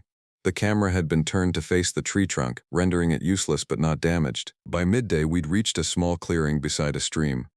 Logan suggested we break for lunch, and I gratefully dropped my pack. The hike had been more strenuous than I'd anticipated, and my legs ached from navigating the rough terrain. As we ate in silence, I found my eyes constantly scanning the tree line. The feeling of being watched had grown steadily throughout the morning, prickling at the back of my neck. Logic told me it was just the power of suggestion after Logan's stories and our experience the previous night, but my instincts, honed by years in the wilderness, told me something else. You feel it too, Logan said. It wasn't a question, I nodded. Like eyes on us. That's how it started for me, he replied. Just a feeling at first. Then tracks. Then glimpses. He took a sip from his canteen. They're curious about us, I think. Most of the time, they just watch. Most of the time? Logan's expression darkened. There was an incident. About a month ago, I was checking the northeastern boundary miles from here. Found a campsite. Hikers who'd gone off-trail, way off the marked paths. Everything was destroyed. Tent shredded, supplies scattered. He paused. No bodies, but blood on the ground. Lots of it. I felt a chill that had nothing to do with the October air. Did you report it? Of course. Search and rescue came out. They found nothing. No hikers, no remains. Wrote it off as a bear encounter, victims never found. Logan's eyes met mine. But the tracks around that camp weren't bear. They were these. He pointed to the footprints we'd been following. You think they attacked those hikers? I asked. My mouth suddenly dry. I think they defended their territory, Logan replied. There are places in this forest they don't want us to go. Areas they protect. Like what? Logan pulled out his map and pointed to a region about 3 miles northeast of our position. There's a valley here, between 2 ridges. No trails lead to it, no loggers ever cleared it. Old-growth forest, completely undisturbed. I've tried to reach it 3 times. Each time, the activity increased. Broken cameras, tracks circling my camp, those vocalizations getting closer each night. The last time, he hesitated. The last time, one of them charged me. Came within 20 yards before veering off. 7 feet tall, at least, covered in dark hair. Moved faster than anything that size should be able to move. I studied the map, noting the valley's isolation. It was the kind of place that could conceal almost anything, hidden from aerial surveys by the dense canopy, too remote for casual hikers to stumble upon. That's where we're going? I asked. Logan nodded. Edge of it, at least. There's a ridge overlooking the valley. If we can reach it without being intercepted, we might see something conclusive. We packed up our gear and continued on, the trail growing fainter as we moved into territory rarely traversed by humans. The footprints we'd been following disappeared on the rocky ground, but Logan navigated confidently, pointing out subtle signs of passage, broken twigs, disturbed moss, hair caught on bark. The terrain became increasingly vertical as we approached the ridge Logan had indicated. The climb was challenging, requiring both hands at times to navigate the steep incline. My breath came in ragged gasps, muscles burning with the effort. Almost there, Logan called back, already several yards ahead of me. View's worth the climb. I pushed on, using tree trunks for support as I ascended. When I finally reached the top of the ridge, Logan was standing motionless, gazing out over the valley below. I moved beside him and felt my breath catch. The valley spread out beneath us, a pristine wilderness untouched by human development. Ancient trees reached skyward, their massive trunks dwarfing the surrounding forest. A small river wound through the center, catching the afternoon sunlight. The scene was primeval, a glimpse of what these forests had looked like centuries ago. But it wasn't the natural beauty that held our attention. Near the center of the valley, barely visible through the canopy, were structures. Crude shelters built from interwoven branches and foliage, arranged in a rough circle around a central clearing. My God, I whispered, is that a settlement? Logan finished. I spotted it 2 weeks ago. That's why I called for backup. I needed someone else to see it, to confirm I wasn't imagining things. I raised my binoculars, focusing on the structures. They were definitely deliberate constructions, too organized to be natural formations or debris shelters made by bears. They resembled enormous bird nests, but built on the ground and reinforced with larger branches. Movement, Logan hissed, pointing to the eastern edge of the clearing. I adjusted my binoculars, scanning the area he indicated. At first I saw nothing but shadows and swaying branches. Then something moved between the trees, something large and bipedal, its dark form blending with the forest shadows. It emerged briefly into a patch of sunlight, and I felt the hair on the back of my neck rise. The figure stood at least 7 feet tall, its body covered in dark brown hair. It moved with a fluid grace that belied its size, stepping deliberately as it crossed the clearing toward one of the structures. The glimpse lasted only seconds before it disappeared into the shadows again, but it was enough. "Tell me I'm not hallucinating," I said, my voice barely audible. "You're not," Logan replied, "and neither am I." We watched in silence for nearly an hour, documenting what we could with long-range photography. 2 more figures appeared briefly, one smaller, possibly juvenile, and another large adult. They moved between the structures, always staying within the shelter of the trees when possible. "We should go," Logan said finally, checking his watch. "We don't want to be in these woods after dark." I nodded, still processing what I'd witnessed.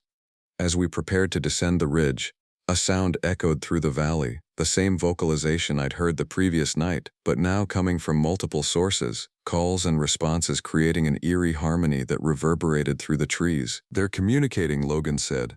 "Warning each other." "About us?" He nodded grimly. "They know we're here." We began our descent, moving as quickly as safety allowed on the steep terrain. The forest had grown darker, the sun lower in the sky, casting long shadows that seemed to reach for us with every step. The feeling of being watched had intensified, accompanied now by the subtle sounds of movement in the forest around us, branches cracking, leaves rustling, always just at the edge of perception. "We're being flanked," Logan said quietly, increasing his pace. "Keep moving, don't run." My heart pounded as we continued down the slope, every instinct screaming at me to flee. The sounds grew closer, more deliberate, no longer attempting to remain hidden. We reached the bottom of the ridge and Logan immediately turned west, away from our original path. "Can't go back the way we came," he explained. "They're herding us away from the valley." "Herding us?" I repeated, the implication settling like ice in my stomach. "They're intelligent, Marcus. They're redirecting us, establishing boundaries." His voice was tight, controlled. "As long as we move away from their territory, they'll probably just escort us out." "Probably?" Logan didn't answer, his attention focused on navigating the increasingly unfamiliar terrain. The forest was dense here, the underbrush thick and tangled, slowing our progress. The sounds of pursuit remained constant, sometimes falling back, sometimes drawing nearer, always maintaining a presence just out of sight. As dusk approached, we reached another small stream. Logan stopped, studying the narrow ravine it had carved through the forest floor. "We follow this downstream," he decided. "It leads to a fire road eventually. From there, we can circle back to the cabin." We waded into the shallow water, using the stream bed as our path to avoid leaving tracks. The cold water numbed my feet through my boots, but I welcomed the clear route through the otherwise dense forest. We moved in silence, listening to the forest sounds over the gentle gurgle of the stream. The escort continued, paralleling our course through the trees on either side of the ravine. Occasionally we caught glimpses, a dark shape moving between trunks, the sway of branches from something too large to be deer or bear. Once I turned quickly enough to see a figure watching us from behind a massive oak, at least 50 yards back. It didn't retreat when I spotted it, merely stood motionless, observing. Darkness fell fully as we continued our trek, forcing us to use our flashlights despite the risk of making ourselves more visible. The moon was hidden behind clouds, providing little natural illumination. Every shadow seemed to move, every rustle in the undergrowth a potential threat. "Almost to the fire road," Logan said, his voice barely audible over the stream and the hammering of my own heart. The attack came without warning. A large figure burst from the trees ahead, cutting off our path with a speed that seemed impossible for its size. In the beam of my flashlight, I caught a glimpse of matted hair, massive shoulders, and eyes reflecting the light with an amber glow. Logan raised his rifle, but before he could fire, a second figure crashed into him from the side, sending him sprawling into the shallow water. His weapon discharged harmlessly into the air as he fell. I brought my shotgun up, aiming at the shape charging toward me, but hesitated, a fatal mistake. A powerful blow struck my side, sending me tumbling down the ravine. The shotgun flew from my grasp, landing somewhere in the darkness. I scrambled to my feet, disoriented and gasping for breath. "Logan!" I shouted, unable to see him in the darkness. A scream answered me. Human, filled with pain and terror. It cut off abruptly, replaced by the sound of something large being dragged through underbrush. I fumbled for my flashlight, found it miraculously intact, and swept its beam upstream. There was no sign of Logan, only his rifle lying half-submerged in the stream. Dark shapes moved in the trees on both sides of the ravine, converging on my position. Panic seized me. I turned and ran, splashing downstream as fast as the rocky bed would allow. Behind me, those haunting vocalizations began again, now with an unmistakable tone of excitement like hounds on a scent. The chase had begun. I ran blindly through the darkness, stumbling over rocks and fallen branches, the beam of my flashlight bouncing wildly across the forest floor. The stream had widened, becoming too shallow to mask my trail, so I abandoned it for the cover of the trees. My lungs burned, and my side ached where I'd been struck, but terror drove me forward. Behind me, the sounds of pursuit grew louder, heavy footfalls crashing through underbrush, branches snapping under powerful hands, and those inhuman vocalizations calling to each other in the night. They weren't trying to be stealthy anymore, they were hunting. Logan's scream echoed in my mind. I had no illusions about what had happened to him, what would happen to me if I was caught.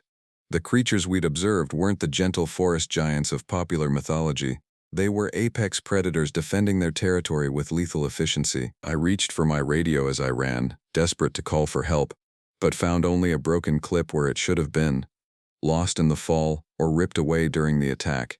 My hand moved to my pocket, searching for my phone, but that too was gone. I was alone, without weapons or communication, in a wilderness that suddenly seemed vast and hostile. The fire road Logan had mentioned became my only hope. If I could reach it, follow it back to civilization, I might survive. But in the darkness, disoriented by fear and unfamiliar terrain, I had no idea which direction to take. I paused briefly behind a massive oak, trying to catch my breath and get my bearings. The forest had gone momentarily quiet, the sounds of pursuit fading. Had I lost them, or were they simply changing tactics, circling to cut me off? The moon emerged briefly from behind the clouds, casting weak silver light through the branches. In that moment of illumination, I spotted a ridge to my right that seemed familiar, one we'd passed on our hike earlier that day. If I could reach it, I might be able to determine my location relative to the cabin. I moved more carefully now, keeping low and trying to minimize noise. Every few steps, I paused to listen, scanning the darkness for movement. The silence was almost more unnerving than the sounds of pursuit had been. At least then, I'd known where the threat was coming from. As I approached the ridge, a low growl froze me in place. It came from somewhere to my left, too close for comfort. I slowly turned my head, scanning the darkness with wide eyes. A massive shape detached itself from the shadow of a pine tree, not 20 yards away. In the dim moonlight, I could make out its silhouette, 7 feet tall at least, with broad shoulders and long arms that hung below its knees. It stood perfectly still, watching me, the only movement the rise and fall of its chest as it breathed. I remained motionless, hardly daring to breathe. My flashlight was clutched in my right hand, but I didn't dare shine it directly at the creature. Some primal instinct told me that would be seen as a challenge, a provocation. For what seemed an eternity, we stood in silent confrontation. Then, deliberately, the creature took a step to the side, away from the path toward the ridge. It took another step, then another, clearing a route for me to pass. Was it letting me go? Or herding me in a specific direction? I had no choice but to move. Slowly telegraphing my movements, I began to edge toward the ridge. The creature watched, its head turning to track my progress, but it made no move to intercept me. As I passed the point where it stood, now about 15 yards to my right, another figure emerged from the trees ahead, then another to my left. They formed a loose semicircle, channeling my path away from the ridge and toward the west, away from the cabin, away from safety. Understanding dawned with cold clarity. They weren't trying to catch me, they were escorting me out of their territory, directing my flight along boundaries they had established. As long as I moved in the direction they wanted, they would let me live. I followed their guidance, moving west through the forest. The creatures maintained their distance, always visible but never approaching, their massive forms appearing and disappearing between the trees like ghosts. Occasionally, one would vocalize, a low, rumbling call that would be answered by others deeper in the forest. How many were there? The thought sent shivers down my spine. We'd seen only 3 from the ridge, but the coordinated nature of this escort suggested more, much more. An entire clan, perhaps, working together with unsettling intelligence. For nearly an hour, this strange procession continued. My initial terror had subsided into a sort of numb acceptance, my exhausted mind struggling to process what was happening. These creatures could have killed me at any point, had killed Logan with brutal efficiency, yet they were taking the time and effort to guide me out of their domain. The forest began to thin, the ancient trees giving way to younger growth. We were approaching the edge of the deep wilderness, moving toward areas more frequently traversed by humans. The creatures grew more cautious, keeping to deeper shadows, their forms harder to distinguish in the darkness. Finally, I spotted a break in the trees ahead, a narrow dirt road cutting through the forest. The fire road Logan had mentioned, or another service path. Either way, it was a route back to civilization. I quickened my pace, hope rising for the first time since the attack. Behind me, one of the creatures let out a low, warning growl. I glanced back to see them retreating into the forest, melting into the darkness until only their eyes were visible, reflecting what little moonlight filtered through the canopy. As I reached the edge of the road, the largest of the figures emerged once more into a patch of moonlight. It stood upright, its full height imposing even at a distance, and locked eyes with me. There was intelligence in that gaze, a deliberate communication. This far, no further. Return, and the outcome would be different. Message received. I stepped onto the road and began walking, not daring to look back again. The night around me gradually returned to normal forest sounds, the hoot of an owl, the rustle of nocturnal creatures in the underbrush. The feeling of being watched faded with each step I took away from their territory. I walked for what seemed like hours, following the winding dirt road through the forest. My body ached, my mind reeled with the implications of what I'd witnessed. Logan was gone, likely dead, and I had seen things that defied conventional scientific understanding. What would I tell William? Who would believe me? The road eventually connected with a wider gravel track that I recognized, one of the main service roads that park rangers use to access remote areas of the forest. From there, I was able to orient myself. The cabin was still miles away, but at least now I knew which direction to take. Dawn was breaking by the time I stumbled back to the ranger station, exhaustion and shock making each step a supreme effort. The cabin stood as we had left it, Logan's truck still parked outside. In the growing light, I could see our footprints from the previous morning, leading away into the forest, a journey that now seemed to have happened in another lifetime. Inside, I collapsed into a chair, the events of the night crashing over me in waves. Logan was gone. I had been hunted, herded, and released by creatures that shouldn't exist, and now I had to somehow explain all of this to the outside world. I reached for the radio system, hesitating with my hand on the microphone. What would I say? That Bigfoot was real, that a colony of them lived in Hiawatha Forest, that they had killed a park ranger? I'd be labeled as crazy, traumatized, or worse, suspected of harming Logan myself, but I couldn't say nothing. Logan deserved better than to disappear without explanation, his fate unknown to those who cared about him. I keyed the microphone. Base, this is Ranger Marcus at East Hiawatha Station. Emergency code 3. Ranger Logan is missing, presumed. I swallowed hard. Presumed dead. Request immediate assistance. The response was immediate. Professional, asking for details, location, circumstances, time of disappearance. I provided the basic facts without elaboration. We had been hiking. We were attacked by wildlife. We were separated. I couldn't find him. Not lies exactly. Just not the whole truth. Within hours, the isolated cabin became a hub of activity. Search and rescue teams arrived, followed by state police. I repeated my carefully edited story to each new authority figure, describing our hike, the attack, my disoriented flight through the forest. I mentioned finding unusual tracks but avoided any direct reference to what had made them. I described the attackers as large animals without specifying further. They were skeptical, I could tell. The questions became more pointed, the looks more dubious as the day wore on. Why had we gone so far from established trails? What exactly had attacked us? How had I escaped when Logan hadn't? Why were there no defensive wounds on my body if we'd been attacked by predators? By afternoon, the search teams had found our trail and followed it to the ridge overlooking the valley. They reported finding the site where we'd observed the settlement but saw nothing unusual, just a natural clearing with some fallen trees and branches, no structures, no sign of habitation. They found the stream where we'd been ambushed, discovered Logan's rifle half buried in silt. They noted the signs of a struggle, blood on some rocks, Logan's blood, DNA would later confirm. But they found no body, no trail to follow. It was as if the forest had swallowed him whole. My credibility eroded further when they reached the area where I claimed to have been escorted out of the forest. They found no tracks other than my own, no evidence of the massive creatures I described moving parallel to my path. The forest yielded no proof of my incredible story. As dusk approached on that second day, William arrived from regional headquarters.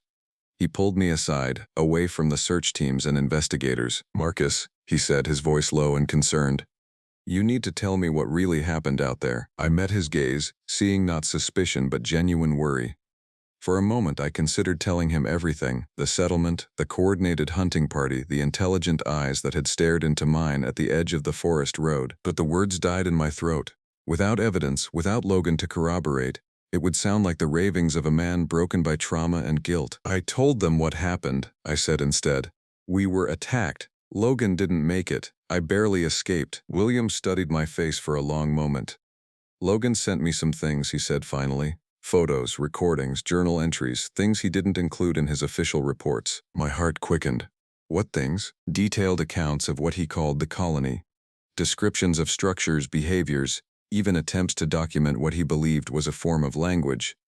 William glanced toward the forest, now dark and foreboding in the fading light. He was convinced they were intelligent, organized, and territorial. "You believe him?" I asked, hardly daring to hope. "I believe something is out there," William said carefully. "Something that doesn't align with our current understanding of North American wildlife." He turned back to me. "But I also know that without concrete evidence, none of this can go into an official report.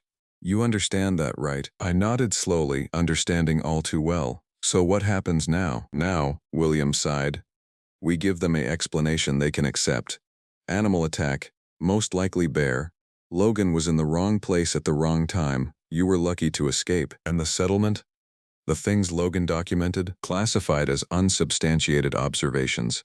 Filed away where they won't damage his reputation or yours." William placed a hand on my shoulder.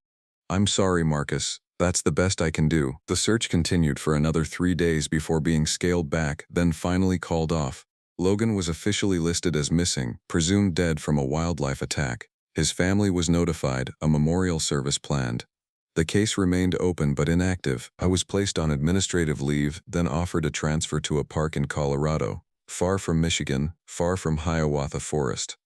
A fresh start, they called it. A chance to put the trauma behind me. I accepted the transfer but requested a delay of 1 month. There were things I needed to do first, questions that demanded answers. William approved my request without asking for details.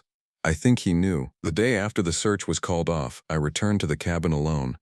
The forest seemed different now, charged with secret knowledge, with eyes that watched from shadows. I spent hours going through Logan's personal effects, which had been deemed irrelevant to the investigation. In a locked drawer beneath his bunk, I found a journal, not his official log but a private record of his observations and theories. It was filled with detailed notes on the creatures, sketches of their appearances and behaviors, maps marking sightings and territories. Logan had been tracking them systematically for months, building a comprehensive picture of a species unknown to science. The final entry was dated the day before I arrived. It contained a single sentence: "They know I've seen too much." He had known the risks. Had he also known they wouldn't let him leave once he'd documented their settlement? Had he brought me here as a witness, someone who could validate his discoveries if something happened to him? I closed the journal, a new resolve hardening within me. Logan deserved vindication. The truth deserved to be known, even if the authorities weren't ready to hear it. That night, I packed my gear for a solo expedition, not to the valley. I wasn't foolish enough to violate the boundary they had established, but to the periphery of their territory, where I might gather the evidence that Logan and I had failed to secure. As I prepared, I became aware of a familiar sensation, the prickling awareness of being watched. I moved to the window and peered out into the darkness. At the edge of the clearing, just beyond the reach of light from the cabin, stood a figure. Tall, broad-shouldered, unmistakable even in shadow. It made no threatening move, simply stood observing, as if curious about what I would do next. We regarded each other across the divide of species and understanding. Then, slowly, deliberately, it raised a hand, not a paw but a hand with opposable thumbs, and pressed it against its chest. A gesture, a communication. I raised my own hand in mirror response, unsure of the meaning but acknowledging the connection. The figure held its position for a moment longer, then melted back into the forest darkness. Gone, but not departed. Watching. Waiting. to see what move I would make in this ancient game between their kind and mine. I turned back to my preparations with renewed purpose. Tomorrow, I would begin my own documentation, building on Logan's work. I would find a way to prove what we had discovered, to honor his sacrifice. And I would do it while respecting the boundaries they had established, the warning they had given, because now I understood what Logan had learned in his final days. We weren't the only intelligent species claiming this forest as home. And in their territory, we were not the apex predators we believed ourselves to be. We were the intruders. And they had been here first. The morning broke clear and cold, frost crystallizing on the cabin windows and glittering across the clearing. I had slept fitfully, haunted by images of Logan's final moments and the watchful eyes at the forest edge. My dreams had been filled with dark shapes moving through trees, with guttural vocalizations that seemed almost like words. I reviewed my plan over a hurried breakfast. Logan's journal provided a detailed map of what he called contact zones, areas where he had encountered evidence of the creatures without crossing into what he believed was their core territory. These zones formed a rough perimeter around the valley we had observed, creating a buffer between their domain and areas frequented by humans. If Logan's observations were correct, the creatures patrolled these contact zones regularly, marking boundaries with broken branches, twisted saplings, and strategic placement of rocks. He had documented recurring patterns that couldn't be explained by natural phenomena or known wildlife behavior. These were deliberate communications, warnings to those who knew how to read them. I packed lightly, camera with telephoto lens, audio recorder, sample collection kit, GPS tracker, and enough supplies for a day in the field. No weapons. After what I'd witnessed, I understood that a rifle or shotgun would provide only an illusion of security. If the creatures decided I was a threat, no conventional weapon would save me. The plan was to establish a blind at the edge of a contact zone, a location Logan had marked as a transit point where the creatures regularly passed. I would observe, document, and collect samples without penetrating deeper into their territory. No confrontation, no provocation, just evidence gathering. I set out as the sun cleared the eastern ridge, following game trails that paralleled the main hiking paths. The forest felt different now that I knew what it harbored. Every shadow potentially concealing watchful eyes, every sound possibly signaling their presence. Yet strangely, I felt less fear than I had during my panicked flight 2 nights before. Understanding had replaced some of the terror, respect supplanting blind panic. 3 hours of careful hiking brought me to the location I'd selected from Logan's maps. It was a natural overlook, a rocky outcropping that provided a view of a small meadow below. The meadow sat at the intersection of several game trails, one of which led toward the valley where we had spotted the settlement. According to Logan's notes, the creatures used this meadow as a gathering point at dawn and dusk. I set up my blind with practiced efficiency, creating a concealed observation post among a cluster of boulders. The telephoto lens gave me a clear view of the entire meadow, while allowing me to remain hidden. I settled in to wait, recording equipment ready, sample containers prepared. The morning passed without incident. Typical forest wildlife moved through the meadow. Deer browsing cautiously at the edges, a fox trotting purposefully across the open space, birds flitting between branches, no sign of anything unusual. By midday, doubt began to creep in. Had I misinterpreted Logan's notes? Was I in the wrong location? As the afternoon wore on, I maintained my vigil, fighting against disappointment and the creeping cold that seeped through my layers. The sun began its descent, shadows lengthening across the meadow. Still nothing. Then, as dusk approached, the forest changed. The birdsong that had provided constant background noise suddenly ceased. The small creatures, squirrels, chipmunks, rabbits that had been visible at the meadow's edge disappeared. Even the insects fell silent. The forest was holding its breath. I raised my camera, finger poised over the shutter release, every sense alert. Movement caught my eye at the northern edge of the meadow. Not the cautious entry of deer or the low profile of predators, but something large moving with deliberate purpose. A figure emerged from the tree line, and I felt my breath catch. Even at this distance, its size was impressive, at least 7 feet tall, with a powerful build that combined human and ape-like characteristics.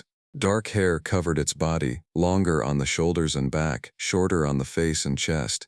It moved with an upright bipedal gait, arms swinging naturally at its sides. Through the telephoto lens I could see details that had been obscured in our previous encounters. The face was flat, with a pronounced brow ridge and deep-set eyes. The jaw was heavy but not as protruding as a gorilla's. The overall impression was of something between human and ape, yet distinct from both. a separate evolutionary branch rather than a missing link. I began taking photos, the camera's silent shutter capturing image after image as the creature surveyed the meadow. It seemed to be performing a security check, scanning the perimeter methodically before signaling behind it with a low, rumbling vocalization. Two more figures emerged in response, one similar in size to the first, another notably smaller, perhaps 5.5 feet tall. The smaller one moved with less confidence, staying close to the larger figures. A juvenile, I realized. They were teaching it, showing it the boundaries of their territory. For nearly 20 minutes, I documented their movements as they traversed the meadow, occasionally stopping to examine something on the ground or in the surrounding vegetation. Their behavior was purposeful, coordinated. At one point, the largest one picked up a fallen branch and stood it upright against a tree, wedging it firmly in place, a marker, a sign for others of their kind. The creatures communicated constantly, using a combination of vocalizations, hand gestures, and body postures. The sounds they produced ranged from low rumbles and clicks to more complex calls that rose and fell in pitch. There was rhythm to these utterances, patterns that repeated, the hallmarks of language, not just animal communication. I switched to the audio recorder, capturing these vocalizations with directional microphones. Logan had been right. This wasn't just animal behavior, this was culture being transmitted, knowledge being shared across generations. As the light faded, the creatures completed their circuit of the meadow and prepared to depart. The largest one paused, however, its head turning slowly in my direction. Despite my concealment, despite the distance, it seemed to look directly at my hiding place among the rocks. For a heart-stopping moment, I thought I'd been discovered. My finger hovered over the camera's shutter button, torn between documenting this direct acknowledgement and the instinct to remain absolutely still. The creature raised its arm, extending it toward my position in what seemed almost like a pointing gesture. The other two turned to look, the juvenile moving closer to the adult's side. Then, deliberately, the largest creature picked up a rock about the size of a baseball. It studied the rock for a moment, then placed it carefully on top of a fallen log at the meadow's edge, directly in line with my observation post. A message. A marker. They knew I was there. The three figures retreated into the forest, disappearing among the trees with a silence that belied their size. I remained frozen in my blind, the camera forgotten in my hands, mind racing with implications. They had known of my presence the entire time. They had allowed me to observe them, perhaps even performed their territorial ritual for my benefit. And they had left a clear sign that my observation had not gone unnoticed. I waited until full darkness before carefully packing my equipment and beginning the trek back to the cabin. The forest at night was a different world, filled with sounds that now carried new meaning. Every rustle could be them, every shadow potentially concealing their massive forms. Yet I felt no immediate threat. They had had ample opportunity to approach or attack if that had been their intention. The return journey took longer than the outbound trek, my caution slowing my pace. It was well past midnight when I finally saw the cabin lights through the trees. Exhaustion weighed on me, but excitement kept me alert. I had evidence, clear photographs, audio recordings, detailed observations that corroborated Logan's notes. As I approached the cabin clearing, I noticed something on the front porch, something that hadn't been there when I left that morning. I slowed, scanning the forest edge for movement before cautiously approaching. On the top step lay a ranger hat. Logan's hat, unmistakable with its distinctive crease and worn leather band. Beside it, arranged in a deliberate pattern, were 3 stones of increasing size. I stood staring at this tableau, understanding washing over me in a cold wave. The hat was confirmation of Logan's fate. The stones were a message, a boundary marker like the one I'd seen placed in the meadow. This far, no further. I gathered the items and entered the cabin, securing the door behind me despite knowing it would provide no real protection if they decided to approach. The hat showed signs of exposure to the elements but no blood or visible damage. I placed it carefully on the table, a memorial to a man who had glimpsed a truth the world wasn't ready to acknowledge. For hours, I reviewed the evidence I'd collected. The photographs were clear, detailed, the best documentation of these creatures that had ever been captured. The audio recordings preserved vocalizations that linguists could study for patterns and structure. Combined with Logan's meticulous notes, it formed a compelling case for the existence of an undiscovered primate species with advanced social structures and proto-language capabilities. Yet as dawn approached, doubt began to gnaw at me. Would this evidence be enough, or would it be dismissed as hoaxed photos, misidentified known animals, and the delusional interpretations of a traumatized mind? The scientific community had rejected far more substantial claims with far less at stake. And there was another consideration, one that grew more pressing as I considered the intelligence these creatures had displayed. What would exposure mean for them?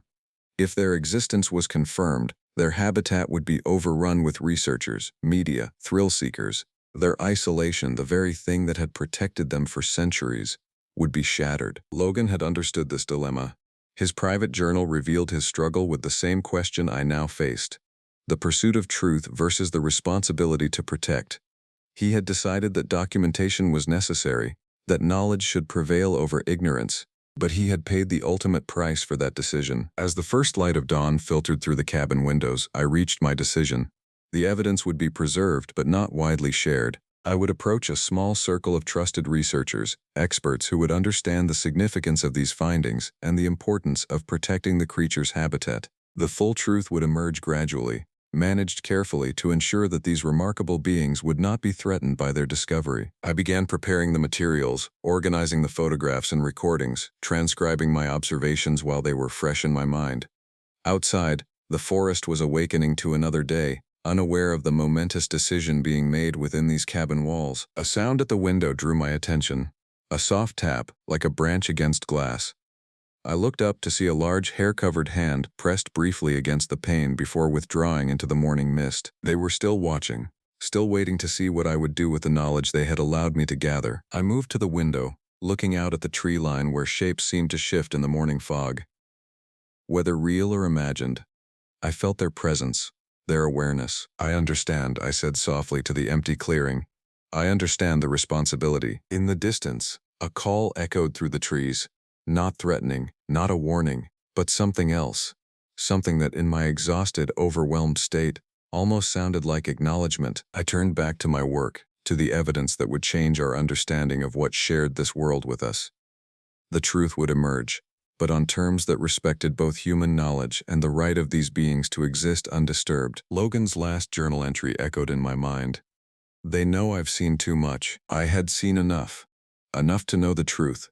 Enough to honor his discovery, but not so much that I couldn't still protect what he had found." In the forest beyond the cabin, something moved among the ancient trees, something that had been there long before us, something that might outlast us if we were wise enough to let it be. 1 week later, I sat in William's office at regional headquarters, the evidence spread before us on his desk. The photographs, clear and undeniable, the audio recordings, distinctive and complex, Logan's journal, filled with months of meticulous observations, my own written account of what I had witnessed in the forests of Hiawatha. William studied it all in silence, his expression unreadable. Outside his window, park staff went about their normal duties, unaware of the revelation taking place within these walls. I had insisted on meeting here rather than bringing in outside experts immediately, a final opportunity to consider our responsibility to both science and to the creatures themselves. "This changes everything," William said finally, looking up from a particularly clear image of the 3 figures in the meadow. "You realize that, don't you?" I nodded. "That's why I came to you first. Before taking this further." William leaned back in his chair, rubbing his beard thoughtfully. "The scientific community will want more. These photos, these recordings, they're compelling. But they'll want bodies, DNA, conclusive physical evidence." "I know, and once this gets out, we'll lose control of the situation. Media, amateur researchers, cryptid hunters, they'll descend on Hiawatha like locusts. The Forest Service doesn't have the resources to keep them out of restricted areas." He tapped Logan's journal. "The very publicity that validates his discovery could destroy what he found." I had wrestled with this same dilemma during my sleepless nights in the cabin. "There's a middle path," I suggested. "Controlled release of information, limited access for verified researchers, a conservation plan implemented before public announcement." William shook his head. "In theory, perhaps. In practice." He gestured toward the window, toward the world beyond. "You know how this works. Leaks, bureaucratic pressures, commercial interests. Once the genie is out of the bottle, we can't control where it goes." He was right, and we both knew it. The discovery of a new great ape species, especially one with the advanced behaviors we had documented, would be the zoological find of the century. The pressure to exploit that discovery would be immense and immediate. "So what are you suggesting?" I asked, though I already suspected his answer. William gathered the materials, arranging them neatly in the folder I had brought. I'm suggesting we need time.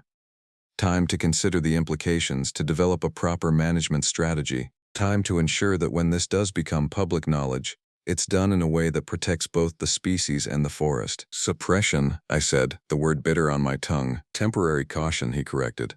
Think of it as creating a buffer, like the contact zones Logan documented.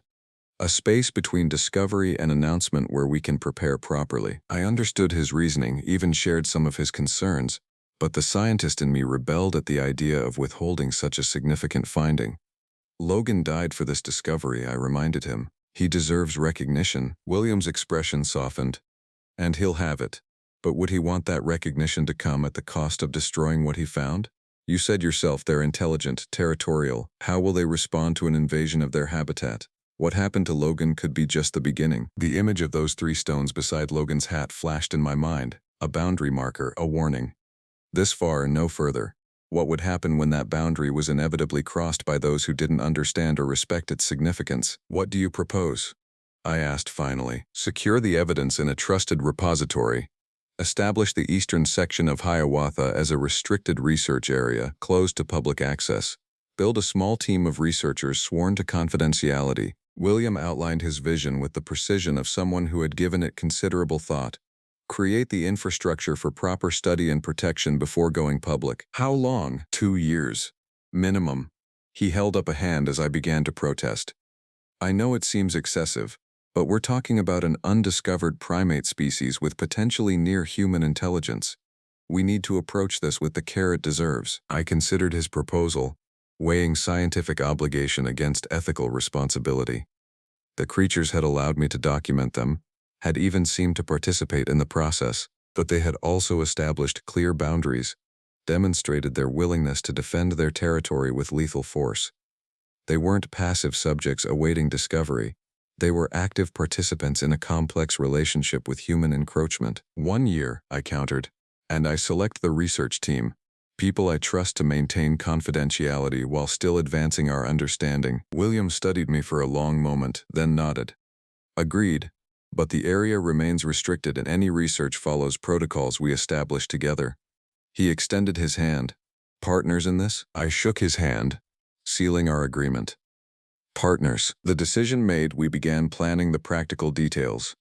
The evidence would be secured in a special collection at the University of Michigan, accessible only to approved researchers. The eastern section of Hiawatha would be designated a sensitive ecological zone, closed for environmental recovery. A small research station would be established at a respectful distance from the creature's territory, staffed by scientists selected for both expertise and discretion. As for Logan, his death would remain classified as a wildlife attack. His family told that he died in the line of duty, a partial truth that, while incomplete, spared them knowledge that would only deepen their pain without changing the outcome. What about you? William asked as our planning concluded. Will you stay on as part of the research team? I had been asking myself the same question since returning from the forest. The encounter had changed me, altered my understanding of my place in the natural world. The creatures. I still hesitated to name them, as if applying human terminology might somehow diminish their otherness. Had shown me boundaries that existed beyond human recognition. They had allowed me to witness their world while making it clear that I remained an outsider, tolerated but not welcomed. Yes, I decided, but not as lead researcher. I need perspective, distance. I met William's questioning gaze. I saw something out there that goes beyond scientific classification, something that demands respect more than study. William nodded, understanding in his eyes. Take some time. The project won't begin formal operations for at least 2 months. Use that time to process what you experienced. 2 days later, I left Hiawatha Forest, driving away from the ranger station where Logan had met his end and where I had glimpsed a truth few humans would ever comprehend. In my possession was a single photograph, not the clearest or most scientifically valuable, but one that captured the moment the largest creature had placed the stone marker in the meadow, its gaze directed toward my hiding place. A reminder of the connection established, the boundary acknowledged. The rest of the evidence remained with William, to be transferred to secure storage until our research project officially began. The forest would be quiet during those intervening months. The creatures left to their routines without human observation or interference. A gesture of respect, a recognition of their right to privacy. As the miles accumulated between myself and Hiawatha, My thoughts kept returning to that final morning at the cabin, the hand pressed briefly against the window, the call that echoed through the trees. Not a threat, but a communication, an acknowledgement of mutual awareness. I had entered the forest, seeking evidence of a cryptid, a biological curiosity. I had found instead a reckoning with humanity's place in the natural order. These creatures had existed alongside us for centuries, evading definitive discovery not through luck but through intention. They had observed us even as we failed to see them, adapted to our encroachment while maintaining their essential separation. The scientific papers that would eventually emerge from our research would classify them, analyze their behaviors, speculate on their evolutionary history. Important work, necessary work. But it would not capture the fundamental truth I had experienced in those dark woods, that we were not alone in our consciousness, not unique in our capacity for culture and communication. Other minds shared this world with us. Minds that thought and remembered and planned in ways we were only beginning to comprehend. Minds that had assessed our presence and chosen concealment over confrontation, isolation over integration. What did that say about them? What did it say about us? 6 months later, I returned to Hiawatha as part of the small research team William and I had assembled. The restricted zone had been established, the monitoring equipment installed at a respectful distance from the creature's core territory. We operated under strict protocols. No direct approach, no provocation, observation only from established blinds at the periphery. For the first month, we documented nothing significant. The creatures had withdrawn deeper into their territory, perhaps aware of our renewed presence despite our precautions. Trail cameras captured only conventional wildlife. Audio recorders picked up only the normal sounds of the forest. Then, on a cold November morning, I arrived at my observation blind to find something placed carefully at its entrance. A small arrangement of stones, sticks, and forest debris that exactly mimicked the layout of our research station. A map, created by beings who had been observing us as carefully as we had been trying to observe them. Beside this construction lay a single item, a torn piece of fabric from a ranger uniform. Logan's uniform. I understood the message immediately. They were acknowledging our presence, demonstrating their awareness of our activities, and reminding us of the consequence of transgression. This far, no further. I left my own sign in response.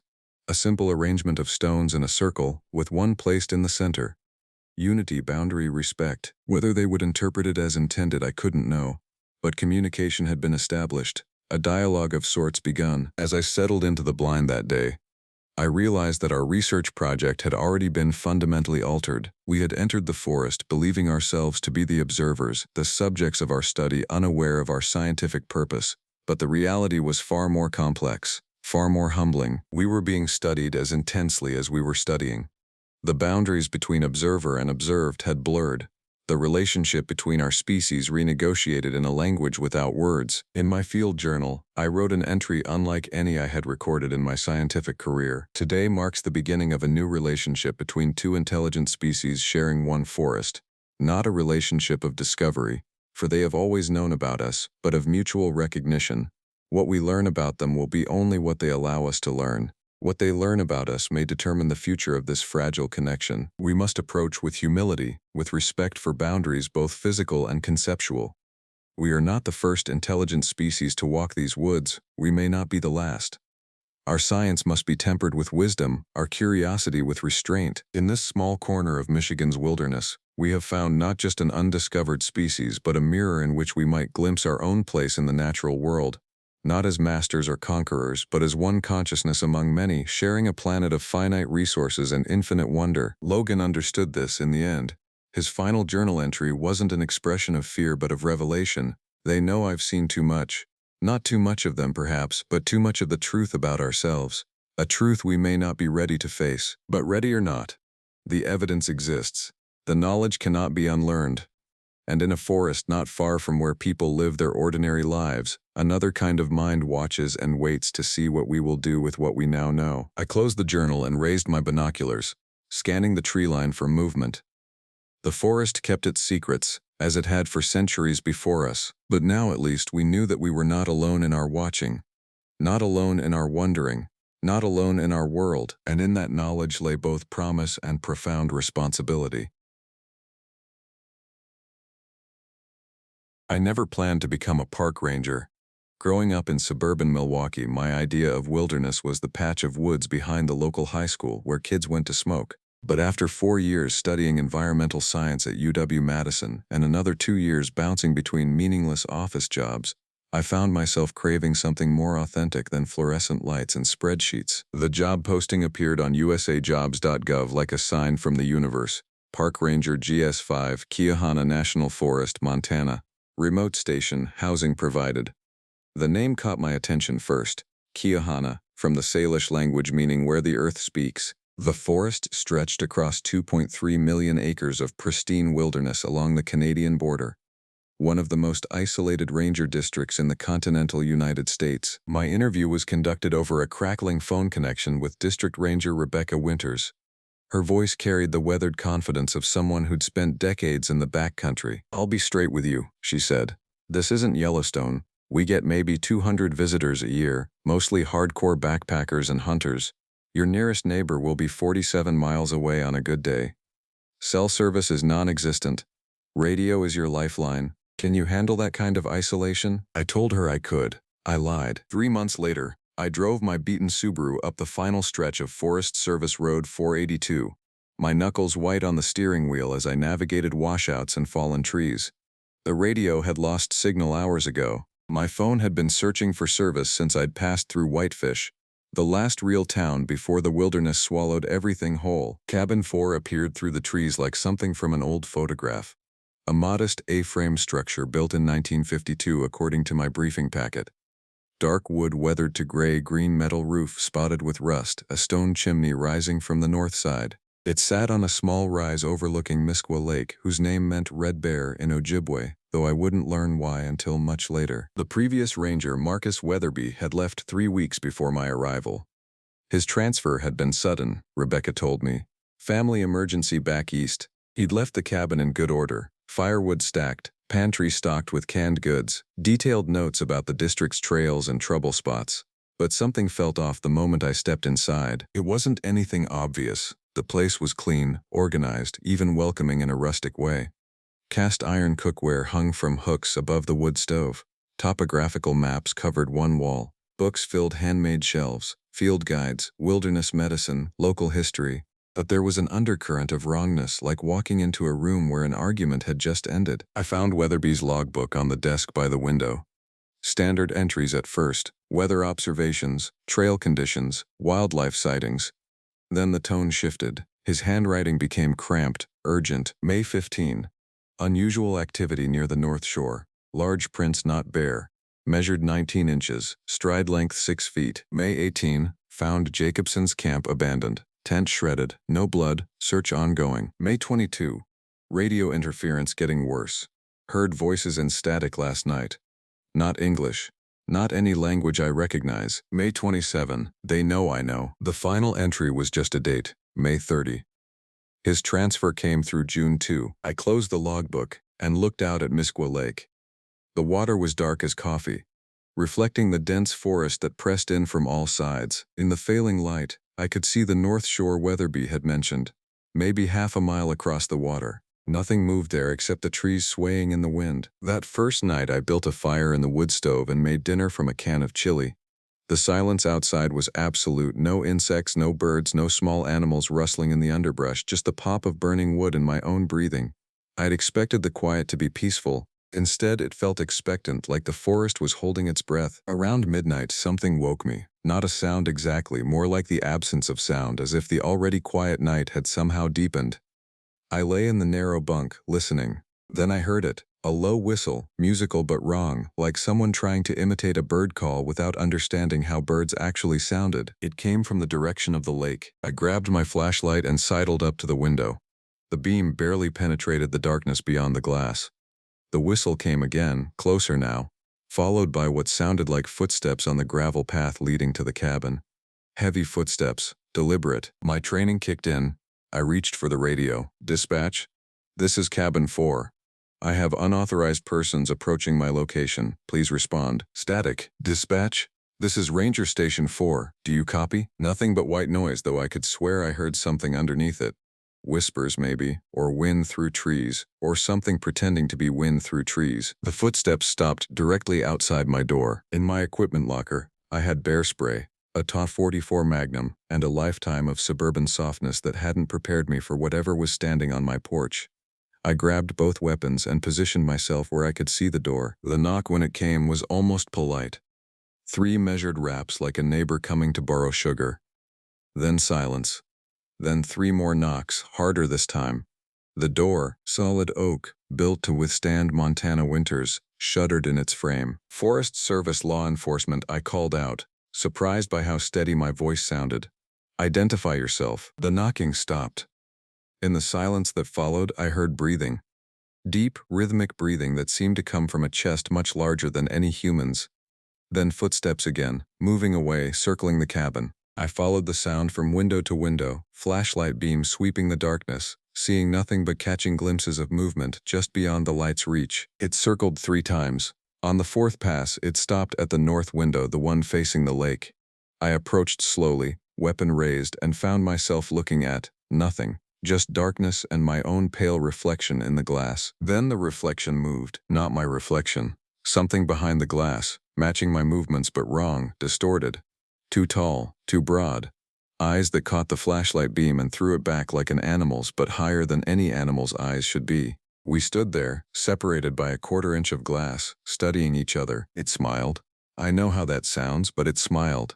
Too many teeth and too wide a mouth. And then it was gone. Not turning away, not walking. Just gone, like it had never been there at all. I didn't sleep the rest of the night. I sat in the center of the cabin, with my back to the wood stove. Weapons in my lap, radio crackling with static beside me. When dawn finally came, painting Misqua Lake the color of old blood, I went outside to look for tracks. I found them.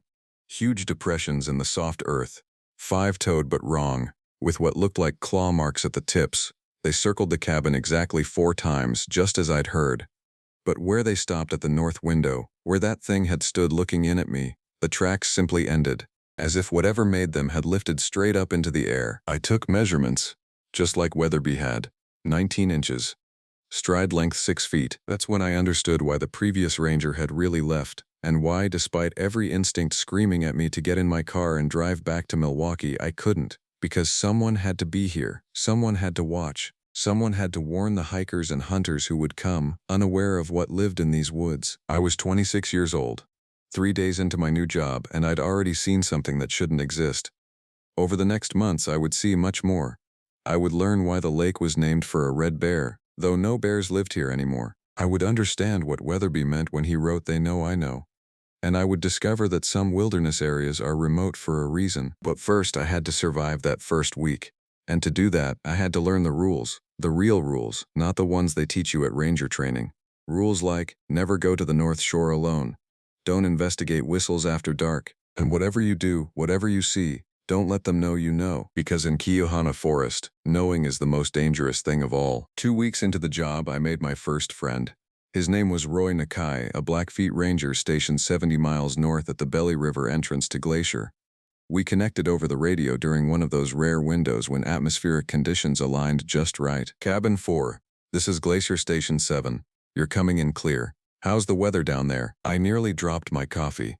After 14 days of static and isolation, hearing another human voice felt like finding water in a desert. Glacier 7. This is Cabin 4. Weather's clear, temp about 45. Good to hear another voice out here. New guy, right? Rebecca mentioned you. I'm Roy. Been working the line up here for 12 years. We talked for 20 minutes before the static swallowed his signal. But it was enough. Roy gave me frequencies to try, times when the skip was best, names of other rangers scattered across the northern Rockies. Over the following weeks, I built a network of voices in the wilderness. Martina at Bowman Lake, Jin Sue at Waterton Lakes across the Canadian border, Declan managing a research station in the Bob Marshall Wilderness. It was Martina who first mentioned the forum. You ever check out r/backcountry rangers? She asked one evening. I'd driven to the nearest town with cell service, ostensibly for supplies but really for human contact. Private sub, verification required. But it's where we really talk. The forum changed everything. Here were hundreds of rangers, wilderness guides, and backcountry workers sharing experiences they couldn't put in official reports, stories that would get you laughed out of headquarters or worse, sent for psychological evaluation. I spent hours scrolling through posts. Trail cam caught something on Mount Stimson. Regional says it's a double exposure. I've been developing film for 20 years. That's not a double exposure. Anyone else having issues with compasses near the 49th parallel? Mine spins like a weather vane whenever I get within a mile of certain valleys. Found another bear attack victim yesterday. Same wounds as the others. Since when do bears leave tracks with opposable thumbs? But it was a post from 3 years ago that made my blood chill. Misqua Lake warning. Please read. For anyone assigned to the Kiuhana district, especially Cabin 4, you need to know what you're really dealing with. The Forest Service won't put it in writing, but there's a reason that posting has the highest turnover rate in the Northern Rockies. The thing about Misqua Lake isn't the isolation, it's what the isolation is meant to contain. The Kootenai people have stories going back generations about the Steyeha, the hungry giant. First contact journals from French trappers mention les hommes sauvages in the same breath as warnings to avoid the red water. I've attached my personal logs below. Everything I couldn't put in official reports. Read them. Believe them, and whatever you do, never let it know you're watching it watching you. The logs were extensive. 18 months of encounters, each more disturbing than the last. Weatherby had been methodical, scientific even. He documented patterns, increased activity during new moons, territorial behavior around certain valleys, and apparent intelligence that went beyond animal instinct. One entry stood out. November 15, made contact with Dr. Patricia Osborne from University of Washington. She's been studying hair samples I collected near the Yaak River Trail. Preliminary DNA analysis shows unknown primate, but with markers that don't match any known species. She wants to come out for field research. I told her absolutely not. Some knowledge isn't worth the risk. I searched for Dr. Osborne online. Found her faculty page, her published papers on Pacific Northwest biodiversity. Then I found her obituary. Died in a hiking accident in the North Cascades, December 2021. Body never recovered. That night, back at Cabin 4, I couldn't shake the feeling that I was being watched. The sensation had been growing stronger since my first encounter, a constant pressure between my shoulder blades. I'd started leaving lights on, playing music to fill the silence. Anything to make the cabin feel less like a trap. Around 2 a.m., the radio crackled to life. Anyone out there? This is... Christ, I don't know what my call sign is anymore. This is Garrett, the mushroom researcher. I'm at the old growth study site, grid reference 48.9-14.3. Something's wrong, really wrong. I grabbed the handset. Garrett, this is Cabin 4. What's your situation? Thank God. I've been trying to raise someone for hours. My sat phone's dead. Regular radio's just getting static. I'm about 8 miles northeast of you. There's something in my camp. 8 miles. In daylight, on good trails, that was 2 hours. At night, through heavy forest, it might as well have been on the moon. Can you get to your vehicle? Negative. It's between me and the truck. I'm in the equipment shed. Jesus, it's big. Really big. It killed Jerome. Tore him right out of his sleeping bag. I can see his body from here. What the hell is that thing? I knew. In my bones I knew. Garrett, listen carefully. Is there another exit from the shed? Back window. But it's small. I don't know if... You need to go. Now. Don't run straight. Zigzag, use the trees. Head southwest toward the creek. The water might... A crash came through the radio, followed by Garrett's scream, then tearing metal, splintering wood, and sounds I still hear in nightmares. Wet, organic sounds that spoke of appetite beyond animal hunger. Garrett! Garrett, respond! Nothing but static. I sat there, handset gripped white knuckle tight, listening to dead air. 8 miles. He'd been 8 miles away while something tore him apart, and there was nothing I could do. No backup to call, no cavalry coming over the hill. Just me in a cabin by a dark lake, with the certain knowledge that whatever killed Garrett knew exactly where I was. The next morning, I called it in. Told Rebecca there'd been a distress call, possible animal attack. A search team found the camp that afternoon. The official report blamed a grizzly, though no one could explain why a bear would peel the roof off a reinforced equipment shed like opening a can of sardines, or why Garrett's remains were arranged in a pattern that looked almost deliberate. They found Jerome too, what was left of him. The mushroom study was suspended indefinitely. I started keeping Weatherby's logs next to my own, cross-referencing sightings, looking for patterns he might have missed. The forum became my lifeline, a place where I could share without being called crazy. Roy, Martina, Jinsu, they understood. They'd seen things too, heard whispers in the static, found tracks that didn't belong to anything in the field guides. It's getting bolder, Roy told me one night. Used to be you'd go months without a sighting. Now it's every few weeks. And the attacks, they're not random anymore. It's targeting researchers, Anyone who gets too close to understanding, then why not us? I asked. Why leave the Rangers alone? Who says it's leaving us alone? Check the transfer rates. Check how many Rangers in the Northern Rockies take early retirement, stress leave, psychiatric discharge. It doesn't need to kill us, it just needs us gone. Or we're compliant. As long as we don't interfere, don't investigate too deeply, we're useful. We keep the civilians out of the dangerous areas.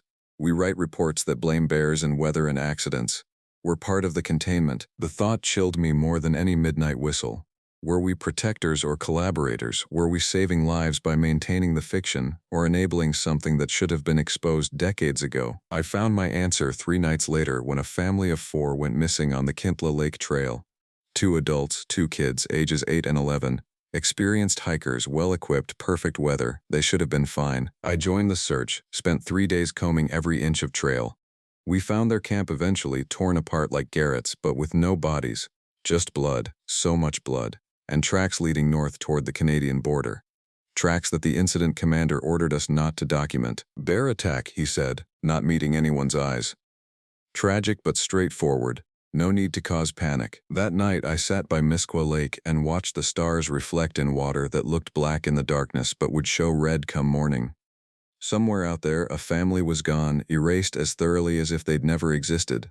And I was expected to file a report that perpetuated the lie. But knowledge, as Weatherby learned, is a dangerous thing in Kiuhana Forest. The more you know, the more it notices you noticing. And once it knows you know, the countdown begins. I'd been on the job 6 weeks. I had maybe another 6 before I became too much of a liability, before the whispers and the static started saying my name, before the tracks outside my cabin led only one way. Unless I learned to play the game better than Weatherby. Unless I found a way to document everything while appearing to document nothing. Unless I discovered why Misquah Lake ran red, and what the Steyeha really was, and how to survive knowing the truth. The radio crackled, Roy's voice tinny with distance. Cabin 4, you there? Got some intel from Jinsu you need to hear. It's about the lake, about why they really built your station where they did. I reached for the handset, aware that something in the forest was probably listening. Probably had been all along. In Kiuhana, the trees had ears and the darkness had eyes, and the only thing worse than not knowing was letting anyone know that you knew. Go ahead, Glacier 7, I said.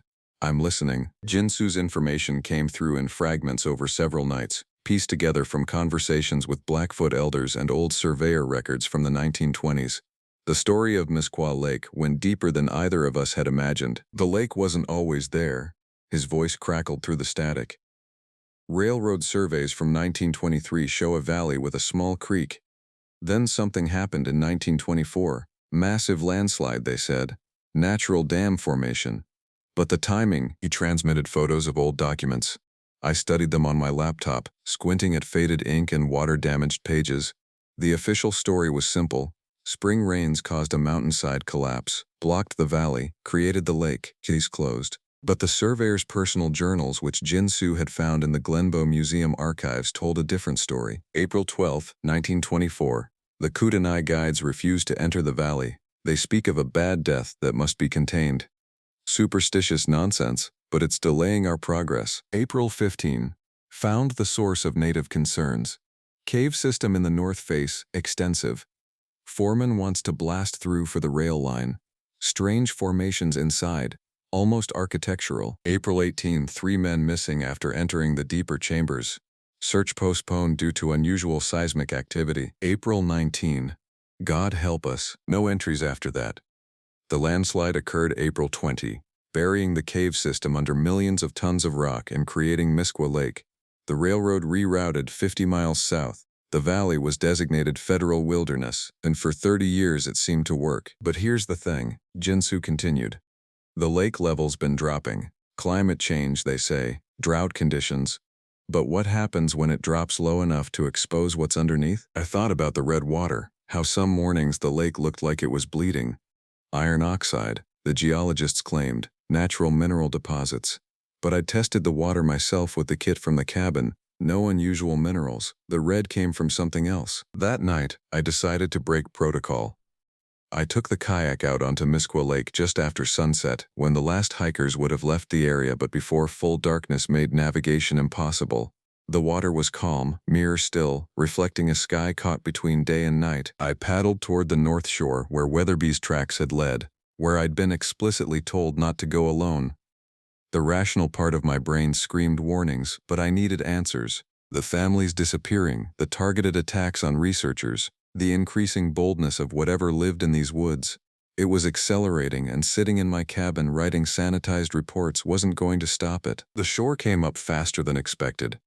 The water here was shallow, maybe 3 feet, and through it I could see structures. Angular stones too regular to be natural, arranged in patterns that hurt to look at directly. They seemed to shift when I wasn't focusing on them, rearranging themselves into configurations that suggested doorways, passages, chambers far below. I beached the kayak and stood on the muddy shore. The silence here was different. Not the absence of sound, but the presence of something that swallowed sound. My breathing seemed muffled. My heartbeat distant. The trees leaned in, cutting off the dying light. That's when I saw the prints. Fresh ones, less than an hour old, leading from the water up into the forest. But these weren't the massive, 5-toed impressions I'd found before. These were human, bare feet, adult-sized, walking with purpose. I followed them, flashlight cutting through the growing darkness. 50 yards in, the prints changed. The stride lengthened impossibly, the feet elongated, toes spreading wider. Another 20 yards, and they weren't human at all anymore. The transformation recorded in mud and moss, step by step, from one thing becoming another. The trail led to a clearing where the trees formed a perfect circle, their trunks scarred with symbols that could have been claw marks, or could have been writing. In the center, a depression in the earth, roughly human-shaped but too large, as if something had lain there recently. The grass was dead in that spot, bleached white as old bones. I knelt beside it, ran my hand over the withered vegetation. It crumbled at my touch, releasing a smell like copper and ozone. Under the dead grass, the soil was warm, blood-warm, and moving, subtly, as if something beneath was breathing. A branch snapped behind me. I spun, hand going to the .44 on my hip, and found myself facing a man, naked, covered in mud and what might have been blood, standing at the edge of the clearing.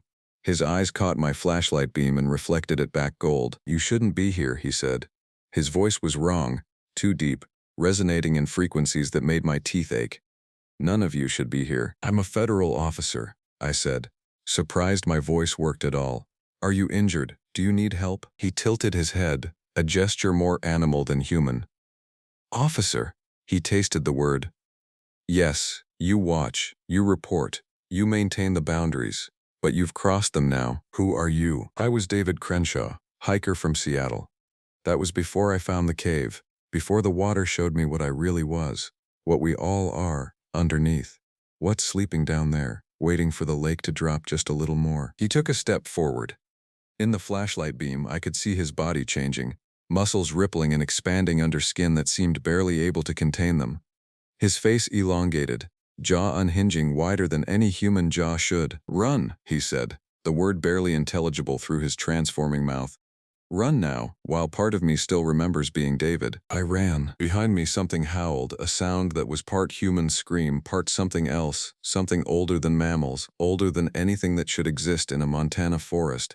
Trees crashed as it pursued, no longer bothering with stealth. I burst onto the shore, threw myself into the kayak, paddled harder than I'd ever paddled in my life. Behind me, something massive hit the water. I didn't look back, focused only on the distant lights of my cabin, on making it to the illusion of safety four walls provided. Halfway across, the pursuit stopped. I risked a glance over my shoulder and saw it standing waist-deep in the lake, watching me.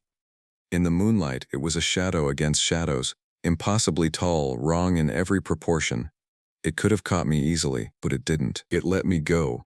Let me return to my cabin, to my reports, to my role in the system that kept people away from the truth.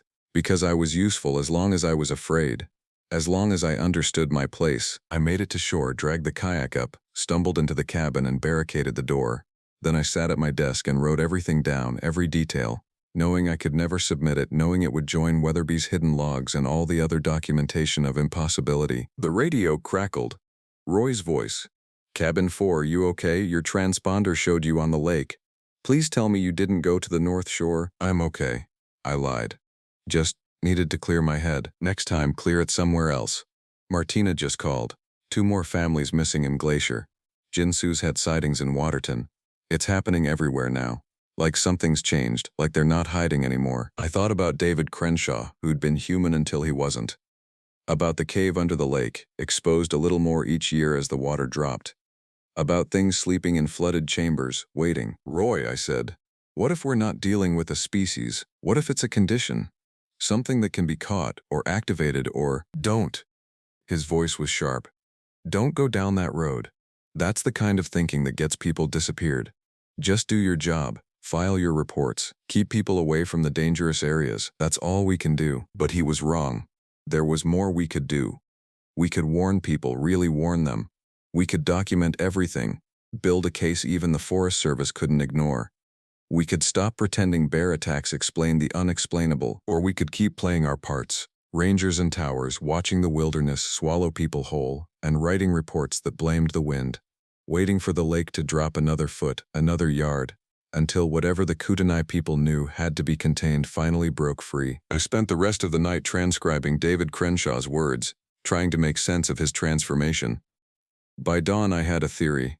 Not a comfortable one, but one that fit the facts. What if Bigfoot wasn't a species? What if it was what happened when humans went too deep, saw too much, touched something that had been buried for good reason? What if every sighting was someone like David, caught between what they were and what they were becoming? And what if the lake, the artificial lake, created in a very specific place at a very specific time, wasn't just hiding a cave? What if it was a quarantine, flooding something that should never have been exposed to air again? The water was dropping. Every year, a little more. And with each inch lost, things got worse. More sightings, more disappearances, more David Crenshaws walking out of the wilderness, fighting to hold on to humanity while something ancient rewrote their DNA. I looked out at Misquoa Lake, red in the morning sun. Somewhere beneath its surface, in caves that had been sealed for a reason, something waited. And I was beginning to understand that my job wasn't just to watch for forest fires and lost hikers. I was here to watch the water level, to document what emerged, to maintain the fiction until the fiction became impossible to maintain. And then I supposed I would become another missing ranger, another mysterious transfer, another cautionary tale whispered over radios in the dark, unless I found a way to stop it. Unless the network of voices in the wilderness, Roy, Martina, Jinsu, and all the others who knew the truth, could find a solution before the lake gave up its secrets completely. The radio hissed static. In the white noise I could swear I heard whispers. Not English, not any language that belonged in this century, but getting clearer every day, like something learning to speak again after a very long silence. Time was running out.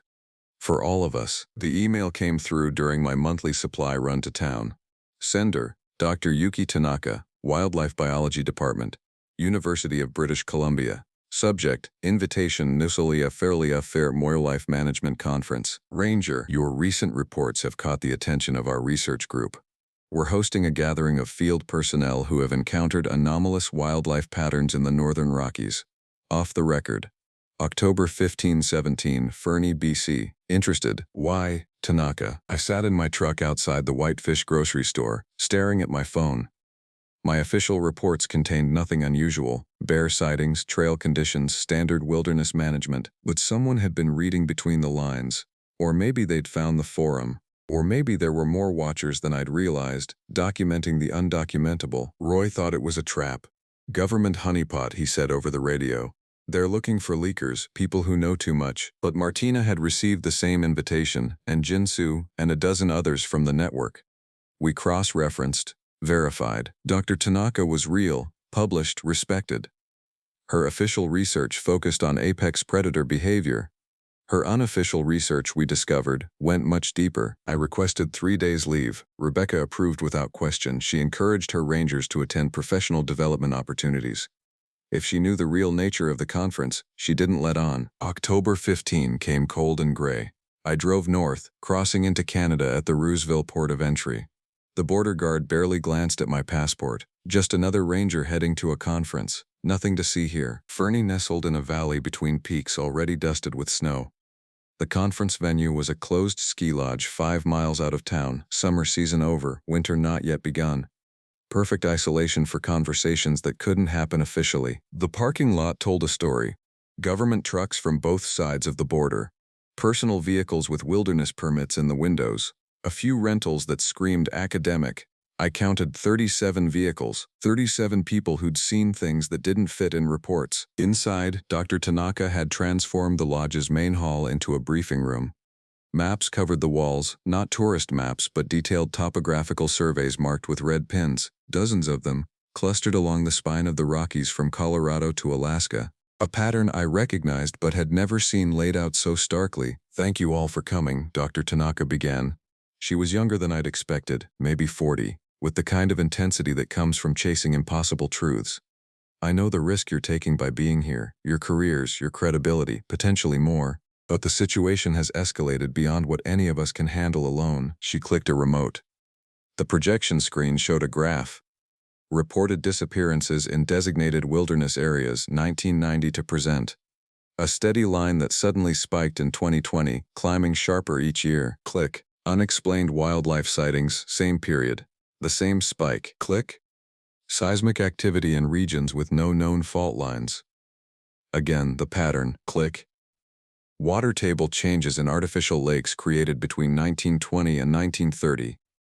A dozen lakes all dropping at accelerating rates. "Ladies and gentlemen," she said, "we are not dealing with isolated incidents. We're dealing with a coordinated emergence of something that's been contained for the better part of a century, and that containment is failing." A hand went up. I recognized the voice. Declan from Bob Marshall. "You're saying someone knew, in the 1920s, knew what needed to be contained and how." "The evidence suggests a massive engineering project disguised as infrastructure development. Dams built where no dams were needed. Valleys flooded with no clear purpose. Rail lines rerouted at enormous expense, all between 1923 and 1926, all in areas with specific geological features." She clicked again. "Cave systems. Every flooded valley sat above extensive limestone caverns. Every one. But why?" someone asked. "What were they containing?" Dr. Tanaka paused. "That's where first-hand accounts become crucial. How many of you have encountered subjects exhibiting physical transformation?" 14 hands went up. More than I'd expected. "Apparent human origins?" Same 14. "And how many have noticed these transformed subjects demonstrate knowledge of the cave systems?" Every hand stayed up. Dr. Tanaka nodded grimly. "Then you've all encountered what the original engineers called the infected. Not a disease in any conventional sense, but something that rewrites human biology at the cellular level. Something that was endemic to these cave systems and had to be sealed away." A woman I didn't recognize stood up. Park Service uniform, New Mexico plates on her truck. "I've got 3 of them on trail cams in the Sangre de Cristos. Used to be people. I've matched missing persons reports. Now they're transitional. Still partially human during daylight, fully transformed at night. They're drawn to the old mine shafts, trying to dig down to something." "Same in Colorado," another voice added. "The Hayman fire exposed some old tunnels. We've had 4 transformations since then, all people who explored those tunnels before we could seal them." I thought about David Crenshaw, his body reshaping itself in the moonlight. What's down there? What's causing the transformation? Dr. Tanaka changed slides. Ancient pictographs, petroglyphs, cave paintings from across the Americas, all showing the same thing. Tall figures with distorted proportions, surrounded by smaller human shapes. Some images showed the transformation itself. Humans approaching the tall figures, changing, becoming. "Every indigenous group in the Rockies has stories about the first giants," she said. "Beings that were here before humans, that went underground when the ice came. The stories are remarkably consistent. Don't go deep, don't drink the red water, don't listen when the earth speaks." "But we're not talking about mythology," Jinsu interjected. "I've got tissue samples. This is biological." "Is it?" Dr. Tanaka asked. "Or is it something that exists at the intersection of biology and something else? Something our science doesn't have words for yet?" The room erupted in discussion. Scientists arguing with field rangers, skeptics challenging believers, everyone trying to make sense of the impossible. But through it all, a pattern emerged. We weren't just random observers. We were a network, each holding pieces of a larger puzzle. Dr. Tanaka let the discussion run, then called for order. "I've brought you all here for a reason. The containment is failing, the lakes are dropping, the transformed are increasing in number and boldness, and the government response on both sides of the border has been to suppress and deny." She clicked to a new slide. Classified markings, partially redacted. "This was leaked to me by a source at NORAD. They're tracking the transformed by satellite, have been for years.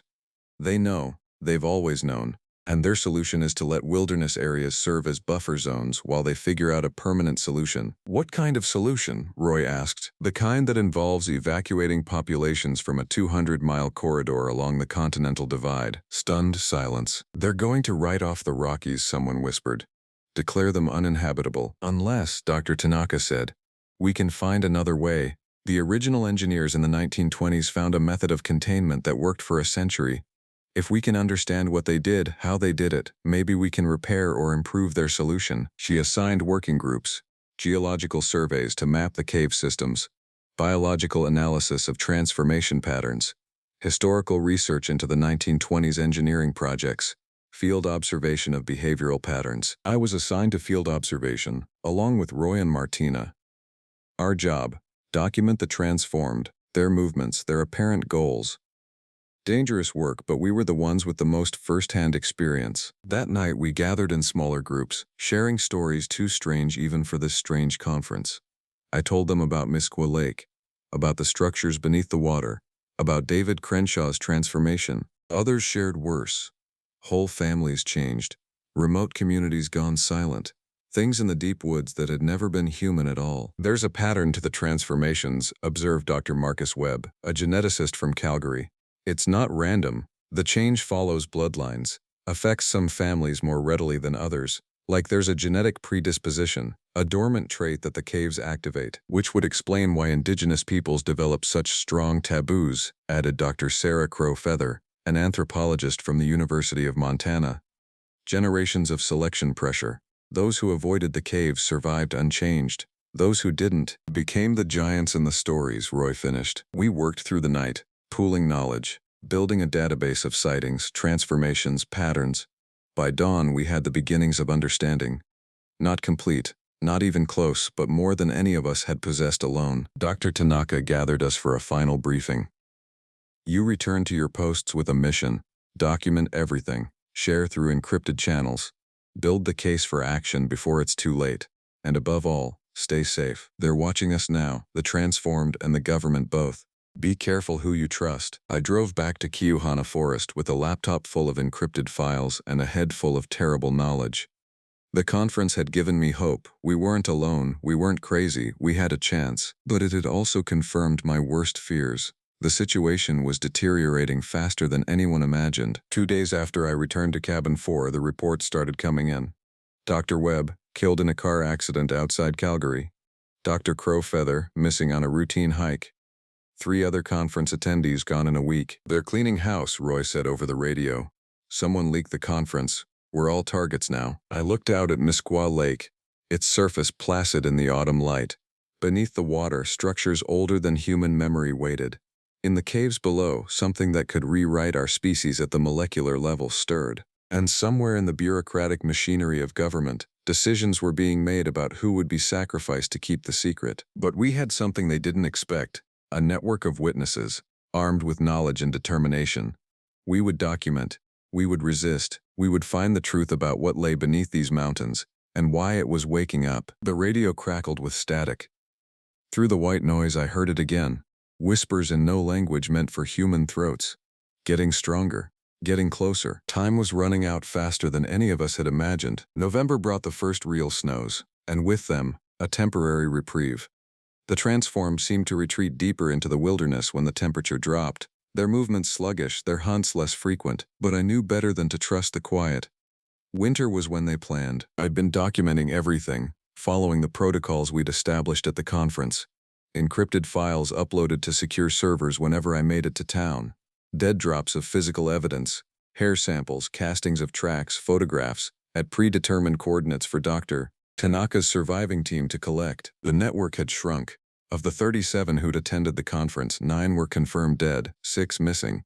The rest of us worked in isolation, connected only by encrypted messages and coded radio transmissions. We were archaeologists of the impossible, racing to understand something ancient before it fully awakened. Then came the message that changed everything. It arrived via Jinsu, relayed through 3 intermediaries to avoid detection. A Forest Service worker in Waterton had found something, documents from the 1924 operation, hidden in an abandoned ranger station scheduled for demolition. Original engineering plans, notebooks from the team that had sealed the caves, and most importantly, a map showing all the sites, not just the ones that had been flooded. There are unsealed entrances, Jinsu's message read. They couldn't flood them all. Some they collapsed, some they sealed with concrete, but 3 they just left. Marked as observation points. One is 4 miles from your location. I found it on the topographical map. A box canyon on the north face of Kishinhen Mountain, accessible only by game trails. No official paths led there. No camping permits were issued for that area. It was a blank spot in the wilderness, forgotten or deliberately ignored. The smart thing would have been to report it, to wait for backup, to approach with a full team, but teams attracted attention, and after what happened to the conference attendees, I trusted no one except the voices on the radio. I prepared carefully. Full winter gear, emergency supplies for 3 days, weapons both conventional and improvised. I told Rebecca I was doing a backcountry patrol, checking trap lines for poachers. Routine work, nothing unusual. The hike took 6 hours through deepening snow. No tracks preceded me, human or otherwise. The forest grew denser as I climbed, old growth that had never seen logging, trees that remembered when the Steeha walked openly under the stars. I smelled the canyon before I saw it. A metallic tang in the air, like copper and ozone. The trees thinned, revealing a narrow cleft in the mountain face. And there, just as the documents had shown, was the entrance. Not a natural cave mouth, but a constructed portal, concrete and steel from the 1920s, now weathered and cracked but still standing. The metal door hung open, its locks long since corroded. Above it, carved into the concrete, words in English and French. Observation Post 3, authorized personnel only, extreme danger. I stood at the threshold, flashlight beam penetrating only a few feet into the darkness beyond. Every instinct screamed at me to turn back. But David Crenshaw's transformed face haunted me.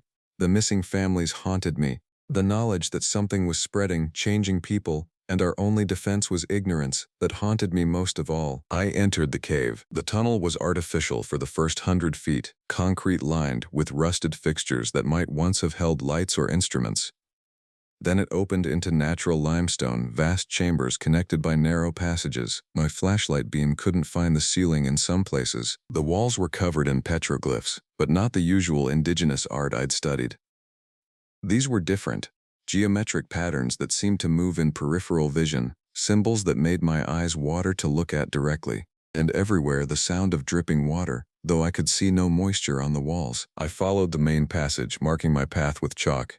The temperature rose as I descended, from winter cold to something almost tropical. The air grew thick, humid, with that same metallic taste. My compass spun wildly, unable to find magnetic north. Then I heard the whispers, not the static shrouded hints from the radio, but clear voices speaking in unison. The language was nothing I recognized, clicks and harmonics that human throats shouldn't be able to produce, but underneath, like a translation running parallel, I could almost understand. They were calling, summoning, inviting. I rounded a corner and froze. The chamber beyond defied geology. The walls were worked stone, carved into impossible angles that created optical illusions. The floor sloped down to a pool of water that glowed faintly red in my flashlight beam, and standing at the water's edge, their backs to me, were 3 figures. 2 I recognized from missing persons reports, hikers who'd vanished over the summer. The third was Marcus Weatherby. They were naked, skin pale as cave fish, bodies elongated in ways that spoke of ongoing transformation. They stood perfectly still, facing the pool, whispering in that alien harmony. "Weatherby?" My voice cracked. He turned slowly, and I bit back a scream. His face was still recognizably human, but stretched, features rearranged to accommodate eyes that had grown too large, a mouth that opened too wide. When he smiled, I saw rows of teeth like a shark's. "You came," he said, his voice a discordant blend of human speech and something else. "Good.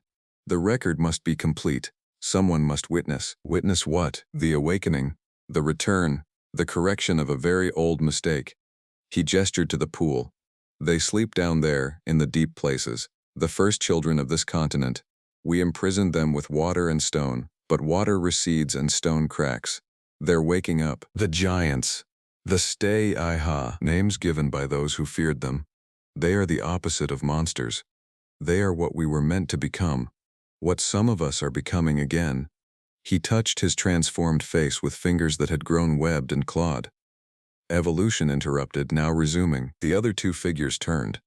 Their transformation was further along, barely human anymore, all angles and impossible proportions. One opened its mouth and spoke in that clicking language. Weatherby nodded. She says you're not ready. Your genetics are incompatible. You would not survive the change. A pity. But you can still serve a purpose. What purpose? Documentation, truth, an end to the lies that keep humanity small and frightened.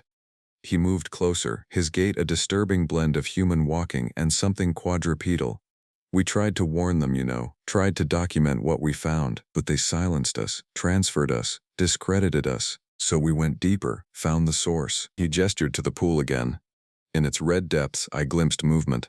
Massive forms stirring in flooded caverns far below. The water table drops 2 inches every year, Weatherby continued. In 5 years, maybe 10, the deep chambers will drain. They'll emerge not as scattered individuals, but as a civilization, and those of us who've changed will be their ambassadors, their translators, their children. You're talking about the end of humanity. No, the beginning of what comes next.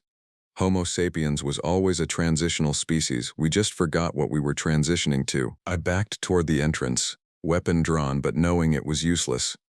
Weatherby and the others watched with those 2 large eyes, making no move to stop me. Run, Weatherby said. Tell them what you've seen. Add your voice to the warnings they won't heed. Document the truth they'll deny. And when the waters recede and the earth opens and the first giants walk under the sun again, remember that you were offered a choice. I ran.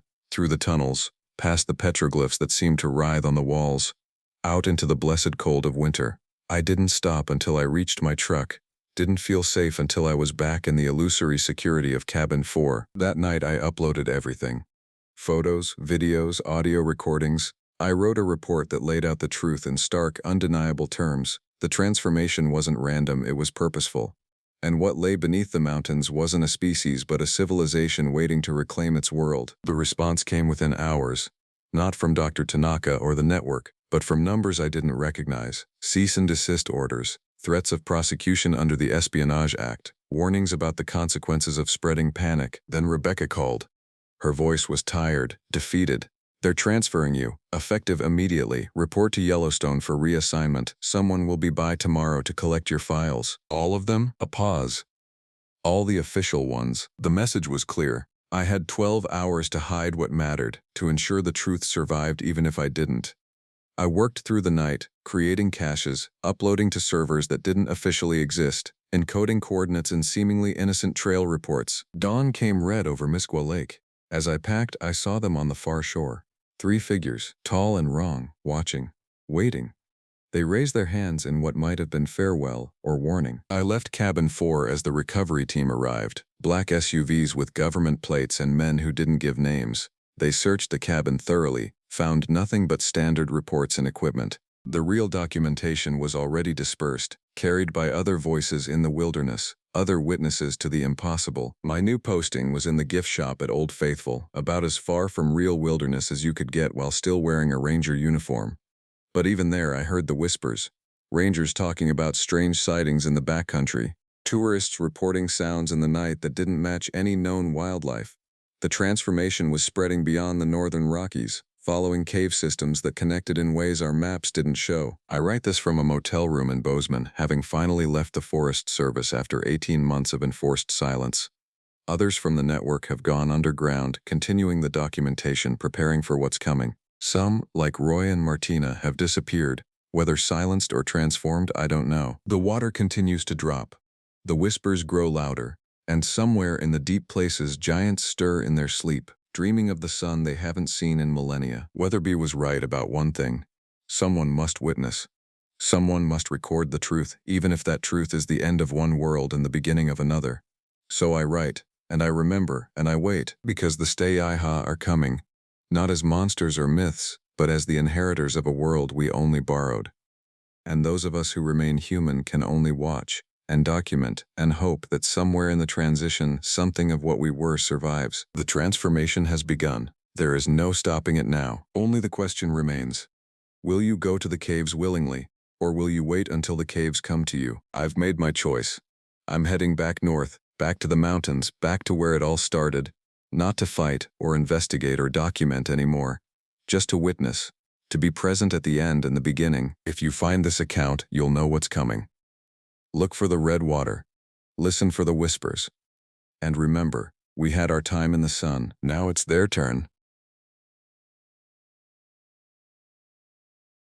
The GPS coordinates blinked on my dashboard: 61 TAC 3410, 51 TAC 151 TAC 12W.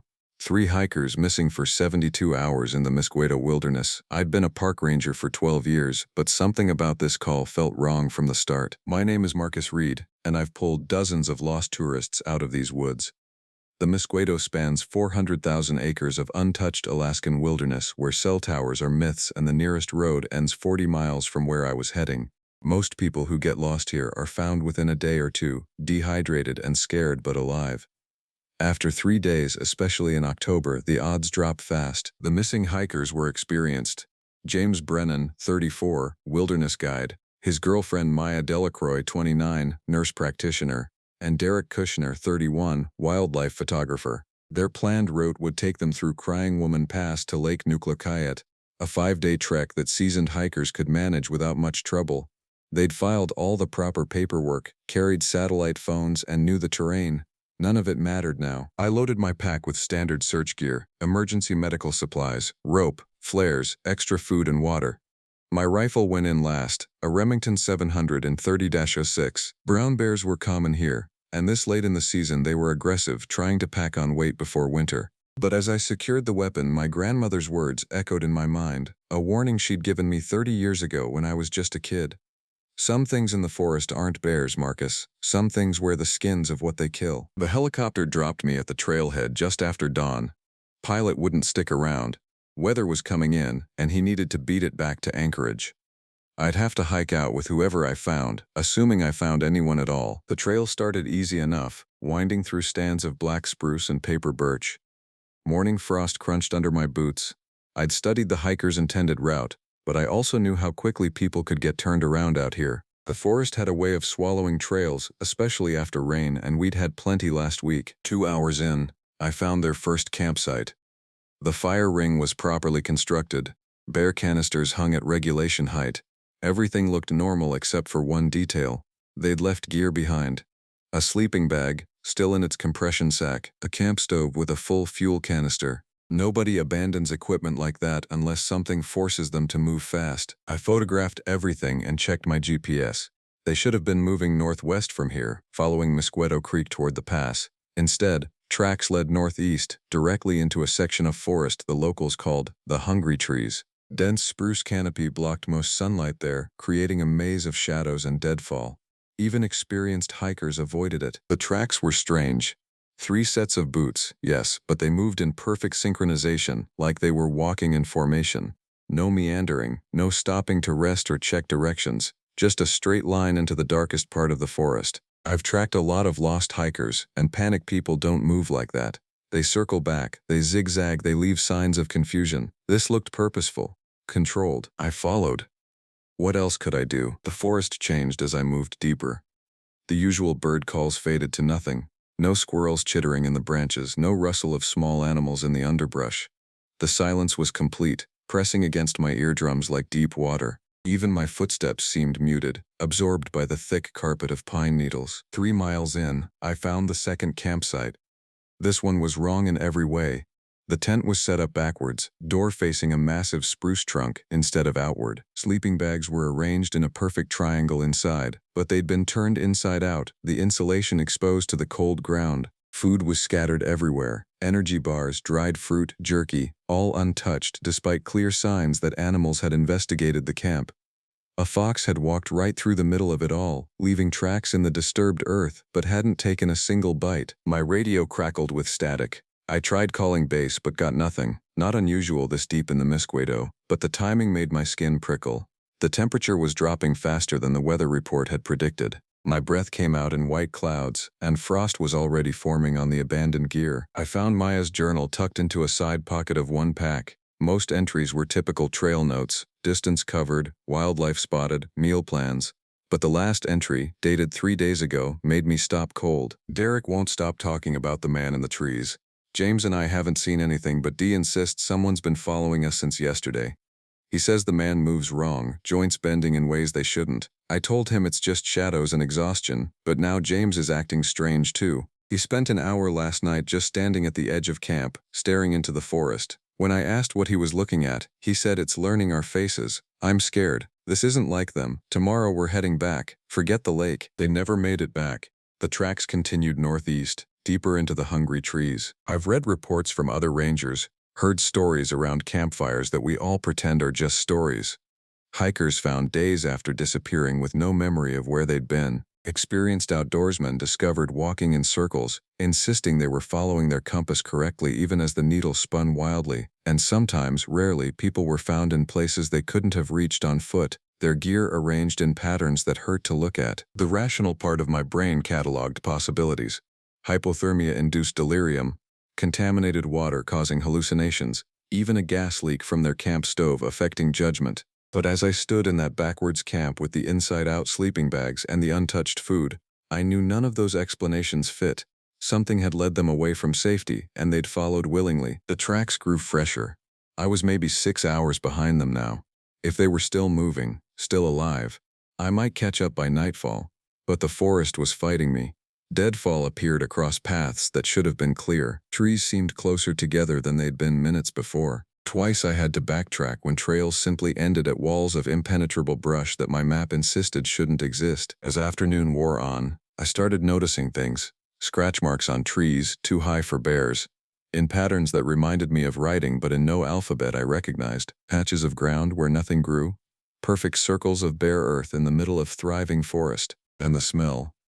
Something like copper and ozone and rot, all mixed together. Faint but persistent. I found their third camp, just as the sun touched the horizon. They'd built no fire this time, just huddled their sleeping bags together in a small clearing. Boot prints circled the camp in a perfect spiral, around and around, getting tighter with each revolution until they converged on a single point. At that point, pressed deep into the soft earth, was a footprint that made me reach for my rifle. It was human-shaped but wrong. The toes were too long, spread too wide. The heel was narrow, almost pointed, and the depth suggested something much heavier than any of the 3 hikers. The print was fresh, maybe 12 hours old. Whatever made it had stood there, in the center of their spiral, while they walked around it like planets orbiting a sun. My hands shook as I photographed the scene. Every instinct screamed at me to leave, to hike back to the trail and radio for a full search team. But those 3 people were out here somewhere, and the temperature was dropping toward freezing. If I left now, they'd be dead by morning. If they weren't already, the tracks led out of the clearing in single file again. But now there were 4 sets instead of 3. Darkness comes fast in the Alaskan wilderness. One moment you can see 50 yards through the trees, the next you're navigating by headlamp in a world shrunk to a few feet of wavering light. I'd set up emergency camps in worse conditions, but never while tracking something that left prints like what I'd found in that clearing. The 4th set of tracks stayed consistently behind the others, matching their pace perfectly. Every few hundred yards it would veer off to the side, to circle around, to climb a tree, to do things that left marks I couldn't interpret. Then it would fall back in line, patient as death. I made camp in a defensive position back against a cluster of massive spruce trees. No fire. The smoke would announce my location for miles, and I wasn't sure I wanted to be found. Not by whatever was out there. I ate a cold MRE and tried to raise base on the radio again. Nothing but static that seemed to pulse with its own rhythm, like breathing. Around midnight, the forest exploded with sound. It started with a scream that could have been human or animal or something between. High and piercing. It drove ice picks into my ears and sent every bird for miles shrieking into the night. Then silence, so complete it felt like the world had stopped. I sat frozen, rifle across my lap, waiting. The second scream was definitely human. Male, ragged with terror and pain. It cut off abruptly, replaced by a wet sound that made my stomach clench. I was moving before I could think, crashing through the underbrush toward the source, headlamp beam dancing crazily through the trees. I found Derek first. He was standing in a small clearing, perfectly still, facing away from me. His clothes were torn, hanging in strips from his frame. Blood, so much blood. painted his exposed skin in patterns that looked almost deliberate, but he was alive, standing. I called his name. He turned, and I bit down on my own scream. His face was wrong. The features were all there: eyes, nose, mouth, but arranged differently, like someone had taken him apart and reassembled him from memory. His smile stretched too wide, showing too many teeth. When he spoke, his voice came from somewhere deeper than his throat. "Ranger Reed," he said, though I hadn't told him my name. "We've been waiting for you." Movement in my peripheral vision. Maya emerged from the trees to my left, walking with that same horrible looseness, like her joints had been replaced with rubber. Her head tilted at an angle that should have snapped her neck. James appeared on my right, his fingers bent backwards, clicking against each other in a rhythm that made my teeth ache. They formed a triangle around me, moving in perfect synchronization. Not approaching, just watching. Their eyes reflected my headlamp like an animal's, but the color was wrong. Not amber or green, but a deep red that seemed to pulse. "Where did it take you?" I heard myself ask. My voice sounded small, swallowed by the darkness beyond my light. They answered in unison, three voices creating harmonics that human throats shouldn't produce. "Nowhere. Everywhere. Inside." Maya's head snapped to a normal angle with an audible crack. For a moment her face was her own, eyes wide with desperate awareness. "Run," she whispered. "It learns, it takes, it." Her features shifted again, melting and reforming into that awful parody. All three of them laughed, a sound like breaking glass. I raised my rifle, though I knew it was useless. Whatever was wearing their skins, bullets wouldn't stop it, but the gesture seemed to amuse them. They stepped back, creating an opening in their triangle. An invitation. Or a trap. "The old one wants to meet you," Derek's voice said from James's mouth. "It's been so long since a ranger came this deep. So long since it tasted official blood." They turned and walked into the forest, that synchronized gate that had led me here. I followed, because what else could I do? Leave them? Shoot them? Every option felt like surrender. We walked for hours, or minutes, or days. Time moved strangely in the hungry trees.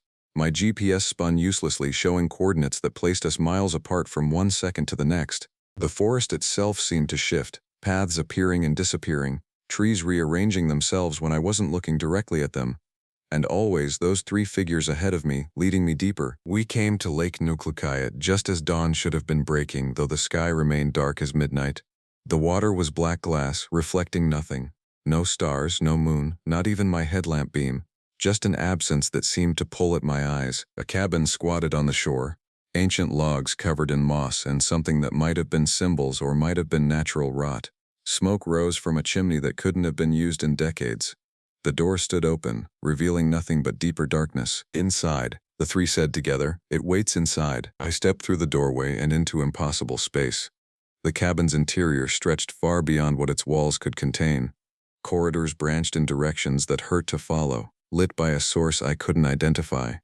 The walls were covered in photographs, thousands of them dating back decades. Hikers, hunters, rangers, all staring at the camera with those same red reflecting eyes, all wearing faces that didn't quite fit. At the center of it all sat something that might once have been human. It wore skins like layers of clothing, each one slightly out of alignment with the ones beneath. An old man's face over a young woman's over a child's. All partially visible, all moving independently. Its body was a patchwork of parts, different skin tones, different sizes, different ages. When it stood, it towered over me, joints bending in too many places. "Ranger," it said in a voice made of dozens of voices. "Welcome to the collection." The walls shifted, and I saw them clearly for the first time. Not photographs. Windows. Each one showing a different person in a different time. All trapped in moments of transformation. I watched a hunter from the 1950s shed his skin like a snake, a family from the 1980s merging into a single writhing mass. Rangers, so many rangers, their uniforms marking them from across the decades, all reaching toward the glass as their faces melted and reformed. "You know what I am," the thing said. It moved closer, and I smelled grave earth and copper and something older than both. "Your grandmother knew. Her grandmother knew. We've always been here, in the hungry places, waiting for those who wander too far from the safe paths." One of its many hands reached for me, fingers extending like telescoping rods. I stumbled backward, but the three hikers blocked the exit. Not threatening, just standing there with their broken doll faces and their red eyes. "I can make you eternal," it whispered with its chorus of stolen voices. "Part of the forest, part of the hunt, no more searching for lost hikers. You'll be the reason they get lost." The fingers touched my face, and I felt my skin try to crawl away from my bones. Pain shot through every nerve, but underneath it was something worse: temptation, to let go, to stop fighting, to join the collection and never worry about anything again. My grandmother's voice cut through the haze. "Some things wear the skins of what they kill, Marcus, but they can't wear what won't be worn." I bit down on my own tongue, hard enough to fill my mouth with blood. The pain shattered whatever hold the thing had on me. I spat the blood in its many faces and dove sideways, crashing through what looked like a solid wall but gave way like paper. I tumbled into snow, real snow, cold and clean. The cabin was gone. The lake reflected a gray dawn sky. Maya, Derek, and James lay in a heap near the shore, unconscious but breathing, their faces their own again, but I could still feel it out there in the trees. Watching, waiting, angry. I triggered my emergency beacon and bundled the hikers as best I could. They'd wake with no memory of the past 4 days, the medical report would say. Severe hypothermia causing hallucinations, case closed. But I remember. I remember the collection, the windows, the thing that wore faces like masks. And sometimes, on dark nights when I'm alone in my station, I catch my reflection doing things I'm not doing, smiling with too many teeth. It's still out there, still hungry, still collecting. And now it knows my face. The rescue helicopter found us 6 hours later. By then the hikers were semi-conscious, mumbling incoherently about dreams of walking through walls and seeing their own faces from the outside. The medics diagnosed severe hypothermia and dehydration. I didn't correct them. How could I explain that Lake Nucleocayet, clearly visible on our maps, didn't exist where we'd been found?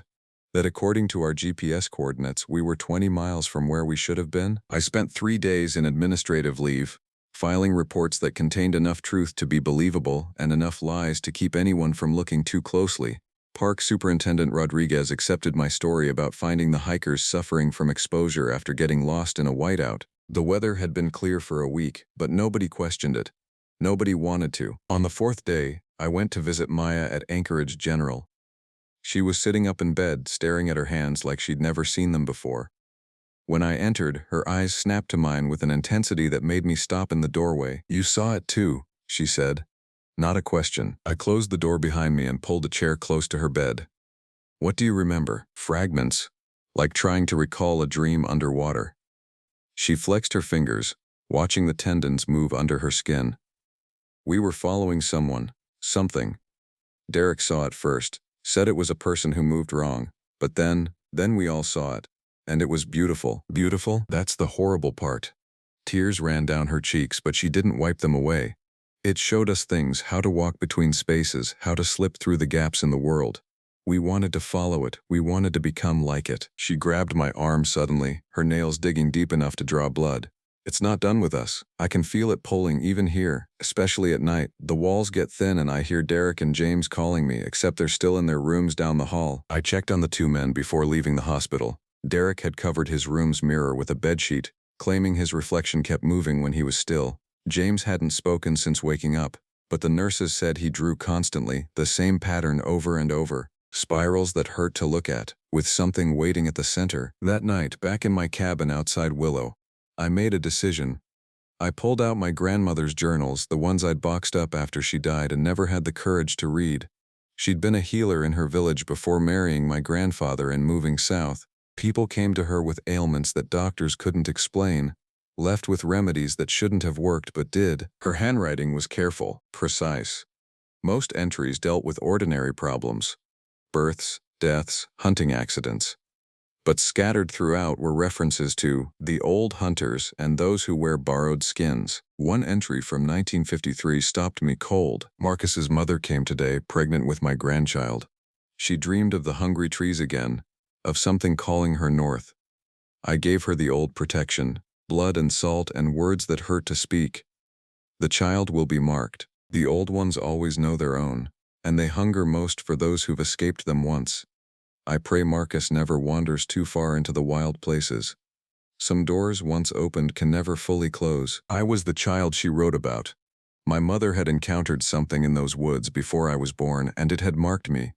Marked my family, That's why my grandmother's warnings had always felt so urgent, so personal. The journal contained more descriptions of creatures that could steal faces and wear them like masks, rituals to ward them off, temporarily, maps of places where the world grew thin, where things from outside could push through. Lake Nucleokayet was marked with a symbol I couldn't read and a single word in her language: forbidden. Over the following weeks, I researched obsessively.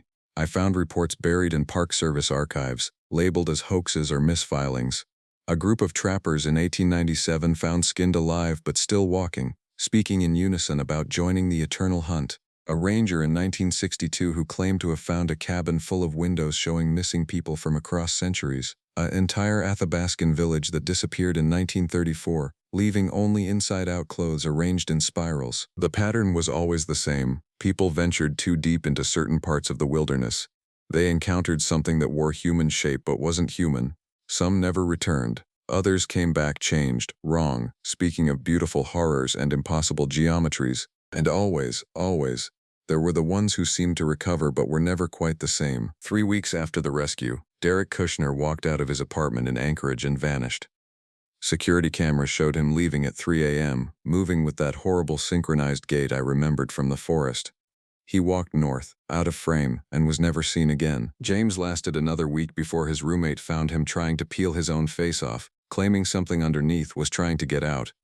He's in psychiatric care now, sedated to the point of catatonia. It's the only way to stop him from drawing those spirals. Maya fought the longest. She threw herself into research, same as me, trying to understand what had happened. We met regularly, comparing notes, sharing nightmares. She thought if she could comprehend it intellectually, she could resist its pull. But I saw the changes, the way her shadow sometimes moved independently, how her reflection and windows showed her looking in different directions, the times she'd stop mid-sentence and cock her head, listening to something only she could hear. "It's calling me home," she told me the last time we met. "Every night the pull gets stronger. I dream I'm back in that cabin, looking through all those windows at all those stolen lives, and it feels right. Like that's where I belong." I offered to help, to find some way to break its hold, but we both knew the truth. There was no cure for what had touched us in those woods, only delay. She left Anchorage 2 months after the rescue, telling her family she needed time alone to process the trauma. Her car was found abandoned on the park's highway just past Willow. The driver's door was open, engine still running. Her footprints led north into the forest, toward the Misquedo wilderness, toward the hungry trees. I wanted to search for her. Every ranger instinct screamed at me to grab my gear and head into those woods, but I knew what I'd find. Either nothing at all, or Maya wearing a face that wasn't quite hers anymore, inviting me deeper into the forest, inviting me home. Instead, I transferred to Katmai, putting 300 miles between me and the Misquedo. I thought distance would help. I thought the dreams would fade. I thought wrong, because last night I woke to find my reflection standing at the foot of my bed, smiling with too many teeth, and somewhere in the darkness beyond my window, I heard Maya calling my name in a voice made of wind and hunger and patient, eternal waiting. The old ones never forget a face they've claimed, and they have all the time in the world. 6 months in Katmai. 6 months of brown bears and volcanic ash and tourists asking the same questions about safety procedures. 6 months of pretending the Misquedo incident was just another rescue gone strange. But the forest doesn't forget, and neither do the things that live between its shadows. It started small. Hikers reporting strange sounds in areas where I'd just patrolled, voices calling their names from off-trail, footprints that appeared and disappeared between one step and the next. Then came the photographs. Visitors would show me pictures they'd taken, asking about the person standing just at the edge of the frame. Always blurry, always almost human, always watching. I recognized the stance. That horrible loose-jointed way of standing, like Maya in the clearing. The breaking point came in September. A family of 4 went missing near Brooks Falls, supposedly lost on a marked trail that thousands navigate safely each year. I found them 12 hours later, walking in a perfect line through an area of forest that didn't appear on any map. When I called to them, they turned in unison, and for just a moment their faces were wrong. Then they blinked, confused, and were themselves again. They had no memory of leaving the trail. The youngest, a girl of maybe 10, tugged on my sleeve as her parents talked to the other rangers. "The pretty lady in the trees said you'd come find us," she whispered. "She said to tell you she misses you. She said the cabin is lonely." That night, I called in every favor I had and accessed the restricted archives in Anchorage. Records that weren't digitized, weren't cataloged, weren't supposed to exist. Box after box of reports, photographs, recordings.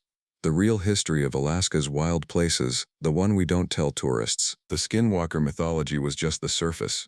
Native stories trying to explain something older, something that existed before humans gave it names. The Russians had encountered it during their fur trading years. Whole expeditions vanishing, or worse, returning with members who weren't quite right. The gold rushers found caves full of shed skins and cabins with too many rooms. The military, during World War II, had classified entire regions as off-limits after patrols reported personnel duplication incidents. But the most damning evidence was also the most recent. A research team in 2003 had tried to study the phenomenon scientifically.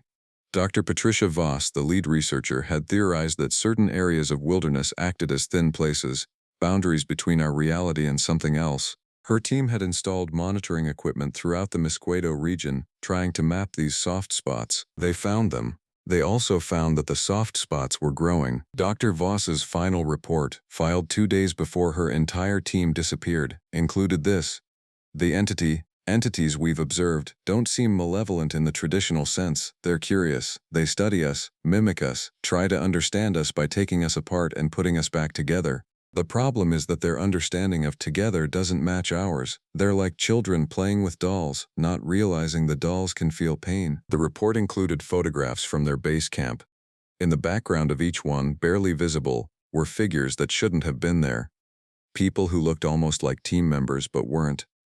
As the photos progressed chronologically, the duplicates got better, more convincing. In the last photo, I couldn't tell which were the real researchers and which were the copies. I found Dr. Voss's personal notes tucked into the back of the file. Her handwriting degraded as the entries progressed, from neat scientific notation to frantic scrawls. Day 12. Confirmed visual contact. It's learning from us constantly. Today it perfectly mimicked Jenkins' limp from his old skiing injury. How long has it been watching to notice that detail? Day 18. Freeman says she's been having dreams where she's looking at herself from the outside. Classic disassociation, except the external viewpoint shows locations she's never been. The entity is sharing its perspective with us. Why? Day 24. I understand now. It's not hunting us, it's collecting us, preserving us. In its own way, it thinks it's saving us from death by making us part of something eternal. The cabin Reynolds found isn't a structure, it's a museum. We're the exhibits. Day 31. 3 team members walked into the forest last night.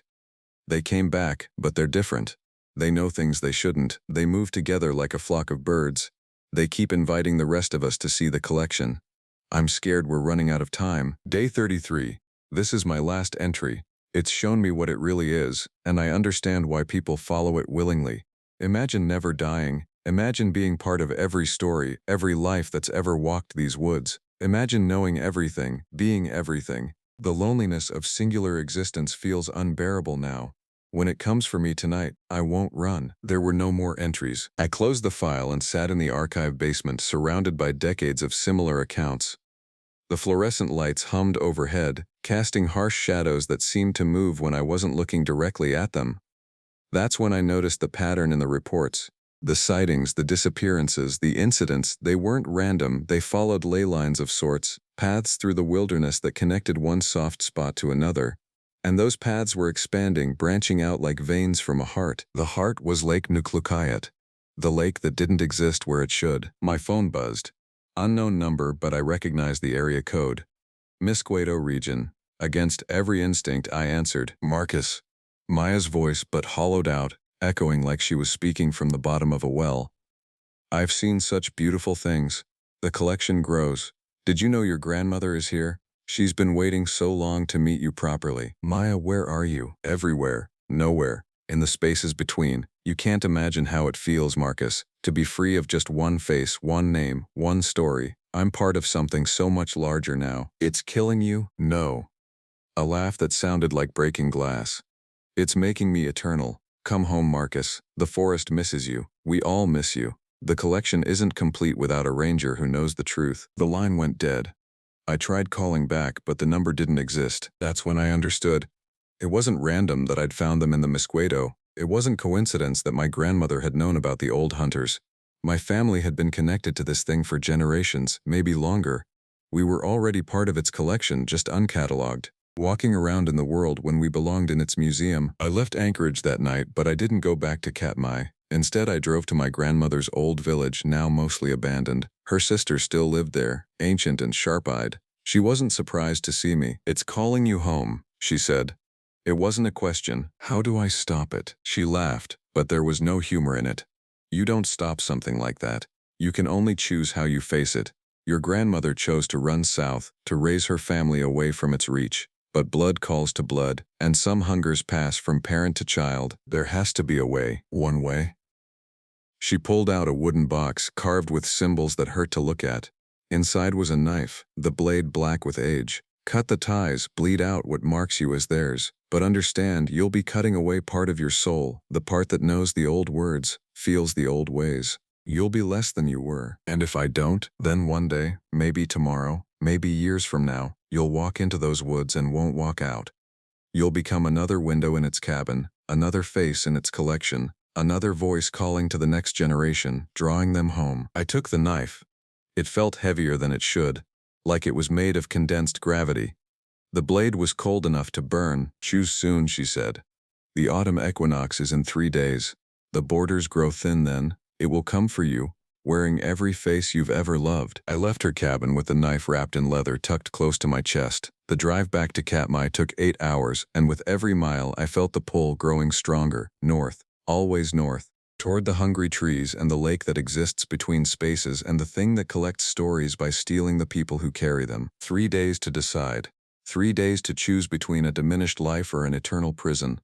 3 days before the thing that wears faces comes to claim its inheritance. And somewhere in the darkness between the trees, Maya and Derek and James and countless others wait with patient, stolen smiles, ready to welcome me home. The autumn equinox arrived with a storm that shut down half of Alaska. Wind howled through Katmai with enough force to ground planes and snap trees like matchsticks. But inside my ranger station, everything was perfectly still, unnaturally still. The kind of quiet that meant something was watching, waiting for me to notice it was there. I'd spent 3 days preparing. Salt lines at every entrance. My grandmother's journal said it wouldn't stop them, but it might slow them down. The black knife sat on my desk, its weight seeming to increase with each passing hour. I'd written letters, made peace with what might happen. One way or another, this ended tonight. At exactly midnight, someone knocked on my door. 3 measured raps, perfectly spaced. Then Maya's voice. "Marcus, we've come to bring you home." Through the window I saw them. Not just Maya, Derek, and James, but dozens of others. Hikers I'd rescued over the years. Rangers from decades past, their uniforms marking them from different eras. My grandmother stood among them, looking exactly as she had when I was 5, before she fled south. All of them perfectly still in the howling storm, not a hair moving in the wind. "I know what you are," I called through the door. "We are what we've always been," my grandmother's voice replied, though her mouth didn't move. "We are the stories that never end, the paths that always lead home. Open the door, grandson, see what we've saved for you." The walls began to stretch. My 10 by 12 station expanded, corridors appearing where solid wood had been. The geometry hurt to follow, spaces folding in on themselves and opening into impossibilities. The salt lines meant nothing. This wasn't an invasion from outside. The thing had always been here, waiting in the spaces between spaces. I grabbed the knife and my rifle, though I knew the gun was useless. The corridors called to me, each one showing glimpses of different times, different places. I saw myself at 7, lost in the woods behind our house, following someone who looked like my mother but walked all wrong. I saw myself at 15, camping with friends, none of us remembering the 3 hours we'd lost or why our compasses all pointed to different norths afterward. I saw myself finding Maya, Derek, and James, but from angles I'd never experienced, perspectives that weren't mine. "You've always been part of the collection," the voices harmonized, coming from everywhere and nowhere. "Every time you entered our woods, we tasted your thoughts. Every person you saved, we saved through you. You are our finest acquisition, Marcus. The ranger who knows the truth but keeps walking into the forest." I moved through the impossible corridors, following instinct more than logic. The station had become a maze that connected to every place I'd ever been, every forest I'd ever walked. Through one doorway I saw the clearing where I'd found the hikers. Through another, Lake Nucleocayet stretched into infinity, its black waters reflecting memories instead of light. The thing waited at the center, in a room that couldn't exist. It had given up any pretense of human form now. It was a constantly shifting mass of faces, skins, memories. Thousands of lives woven together into something that hurt to perceive. My grandmother's eyes looked out from its chest. Maya's smile curved across what might have been an arm. Derek's voice emerged from a mouth that had been a wound seconds before. "Do you understand now?" it asked with all their voices. "We are preservation itself. Every human who walks too far into the wild, we save. Every story that would end in death, we continue forever. You've spent your life saving people, Marcus. We do the same, just differently." "You steal them," I said, gripping the knife tighter. "You tear them apart and wear their skins. We perfect them." The mass shifted, and for a moment I saw all the people it had taken, suspended in spaces between its form like insects in amber. They looked peaceful, even happy, their faces frozen in moments of revelation. Death is the true thief, we offer eternity. It moved closer, and I felt the pull. Not physical, but something deeper. The exhaustion of every rescue, every night spent searching for the lost, every family member I'd had to tell we'd found a body. Here was an end to all that. Here was forever. "Your grandmother understood in the end," it whispered. "She ran not from fear but from desire. She knew if she stayed she'd choose us willingly, just as her mother did. Just as you will." I raised the knife, and the thing laughed with a sound like wind through empty houses. "You think that primitive blade can cut what we are? We exist in the gaps between heartbeats, in the pause between thoughts. We are the darkness between stars and the silence between words. What will you cut, Marcus? The air?" But my grandmother's journal had been clear. The knife wasn't meant for the creature, it was meant for me. I pressed the blade against my palm and spoke words in my grandmother's language. Words that scorched my throat and made reality shiver. Blood welled up, but it was wrong. Too dark, too thick, moving with purpose instead of flowing. This was the mark the thing had left on my bloodline, the connection that called us back to the forest generation after generation. The creature recoiled, its many faces showing the first emotion I'd seen that wasn't hunger or false kindness. Surprise. "You would unmake yourself?" it hissed. "Cut away the part that hears the old songs? You'll be hollow, empty, less than human." "I'll be free," I said, and drew the blade deep. Pain exploded through more than just my flesh. I felt something fundamental tearing, like pulling out my own roots. Memories flickered and faded, not disappearing, but losing their color, their weight. The sense I'd always had of where to find lost hikers, the instinct that guided me through trackless forest, the dreams that warned of danger, all of it bled out with the too dark blood. The creature screamed with 10,000 voices. The false corridors collapsed, reality snapping back like a rubber band. I was in my station again, storm still raging outside, blood pooling at my feet, but the windows no longer showed impossible angles, and the walls were just walls. Through the glass, I saw them retreating, Maya, Derek, James, and all the others, moving backwards into the forest with that horrible synchronized gait. My grandmother stood among them, and for just a moment her face was her own. She smiled sadly and mouthed words I couldn't hear over the wind. Then they were gone, swallowed by the storm and the dark. I bound my hand with shaking fingers, the cut already healing faster than it should. But something was different. The forest outside looked flat, ordinary, just trees and snow and shadow. No hidden depths, no spaces between spaces. The world had become smaller, simpler, less. The next morning, I resigned from the Park Service. Told them I'd developed a medical condition that affected my navigation. Not a lie, really. I moved to Los Angeles, about as far from the Alaskan wilderness as I could get. Got a job in an office, pushing papers for a logistics company. Safe, ordinary, empty. But sometimes, on quiet nights, I dream of the collection. I see Maya and the others, eternal in their strange preservation, walking paths that exist outside normal space. They look happy, in their way, complete, part of something larger than any single human life could ever be. And sometimes, I wake to find my healed palm bleeding again, the wound trying to reopen. The thing in the forest hasn't given up. It's patient. It knows that what was cut can sometimes grow back, stranger and stronger than before. It knows that some hungers are inherited, passed down through blood and bone, and the stories we tell ourselves about why we stay out of the woods. I know I should feel grateful. I escaped. I'm alive. I'm free. I'm human. But on the darkest nights, when the city lights fade and I can almost hear the wind through trees that aren't there, I wonder if I cut away too much. If the price of freedom was worth the cost.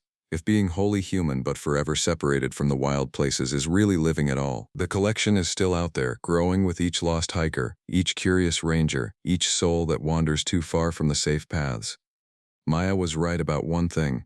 It is beautiful, in its terrible way, a museum of lives that never end, stories that never conclude, preserving everything we are in amber made of shadows and hungry love. And somewhere in those stolen corridors, my grandmother waits with patient eyes, knowing that some inheritances can be delayed but never truly denied.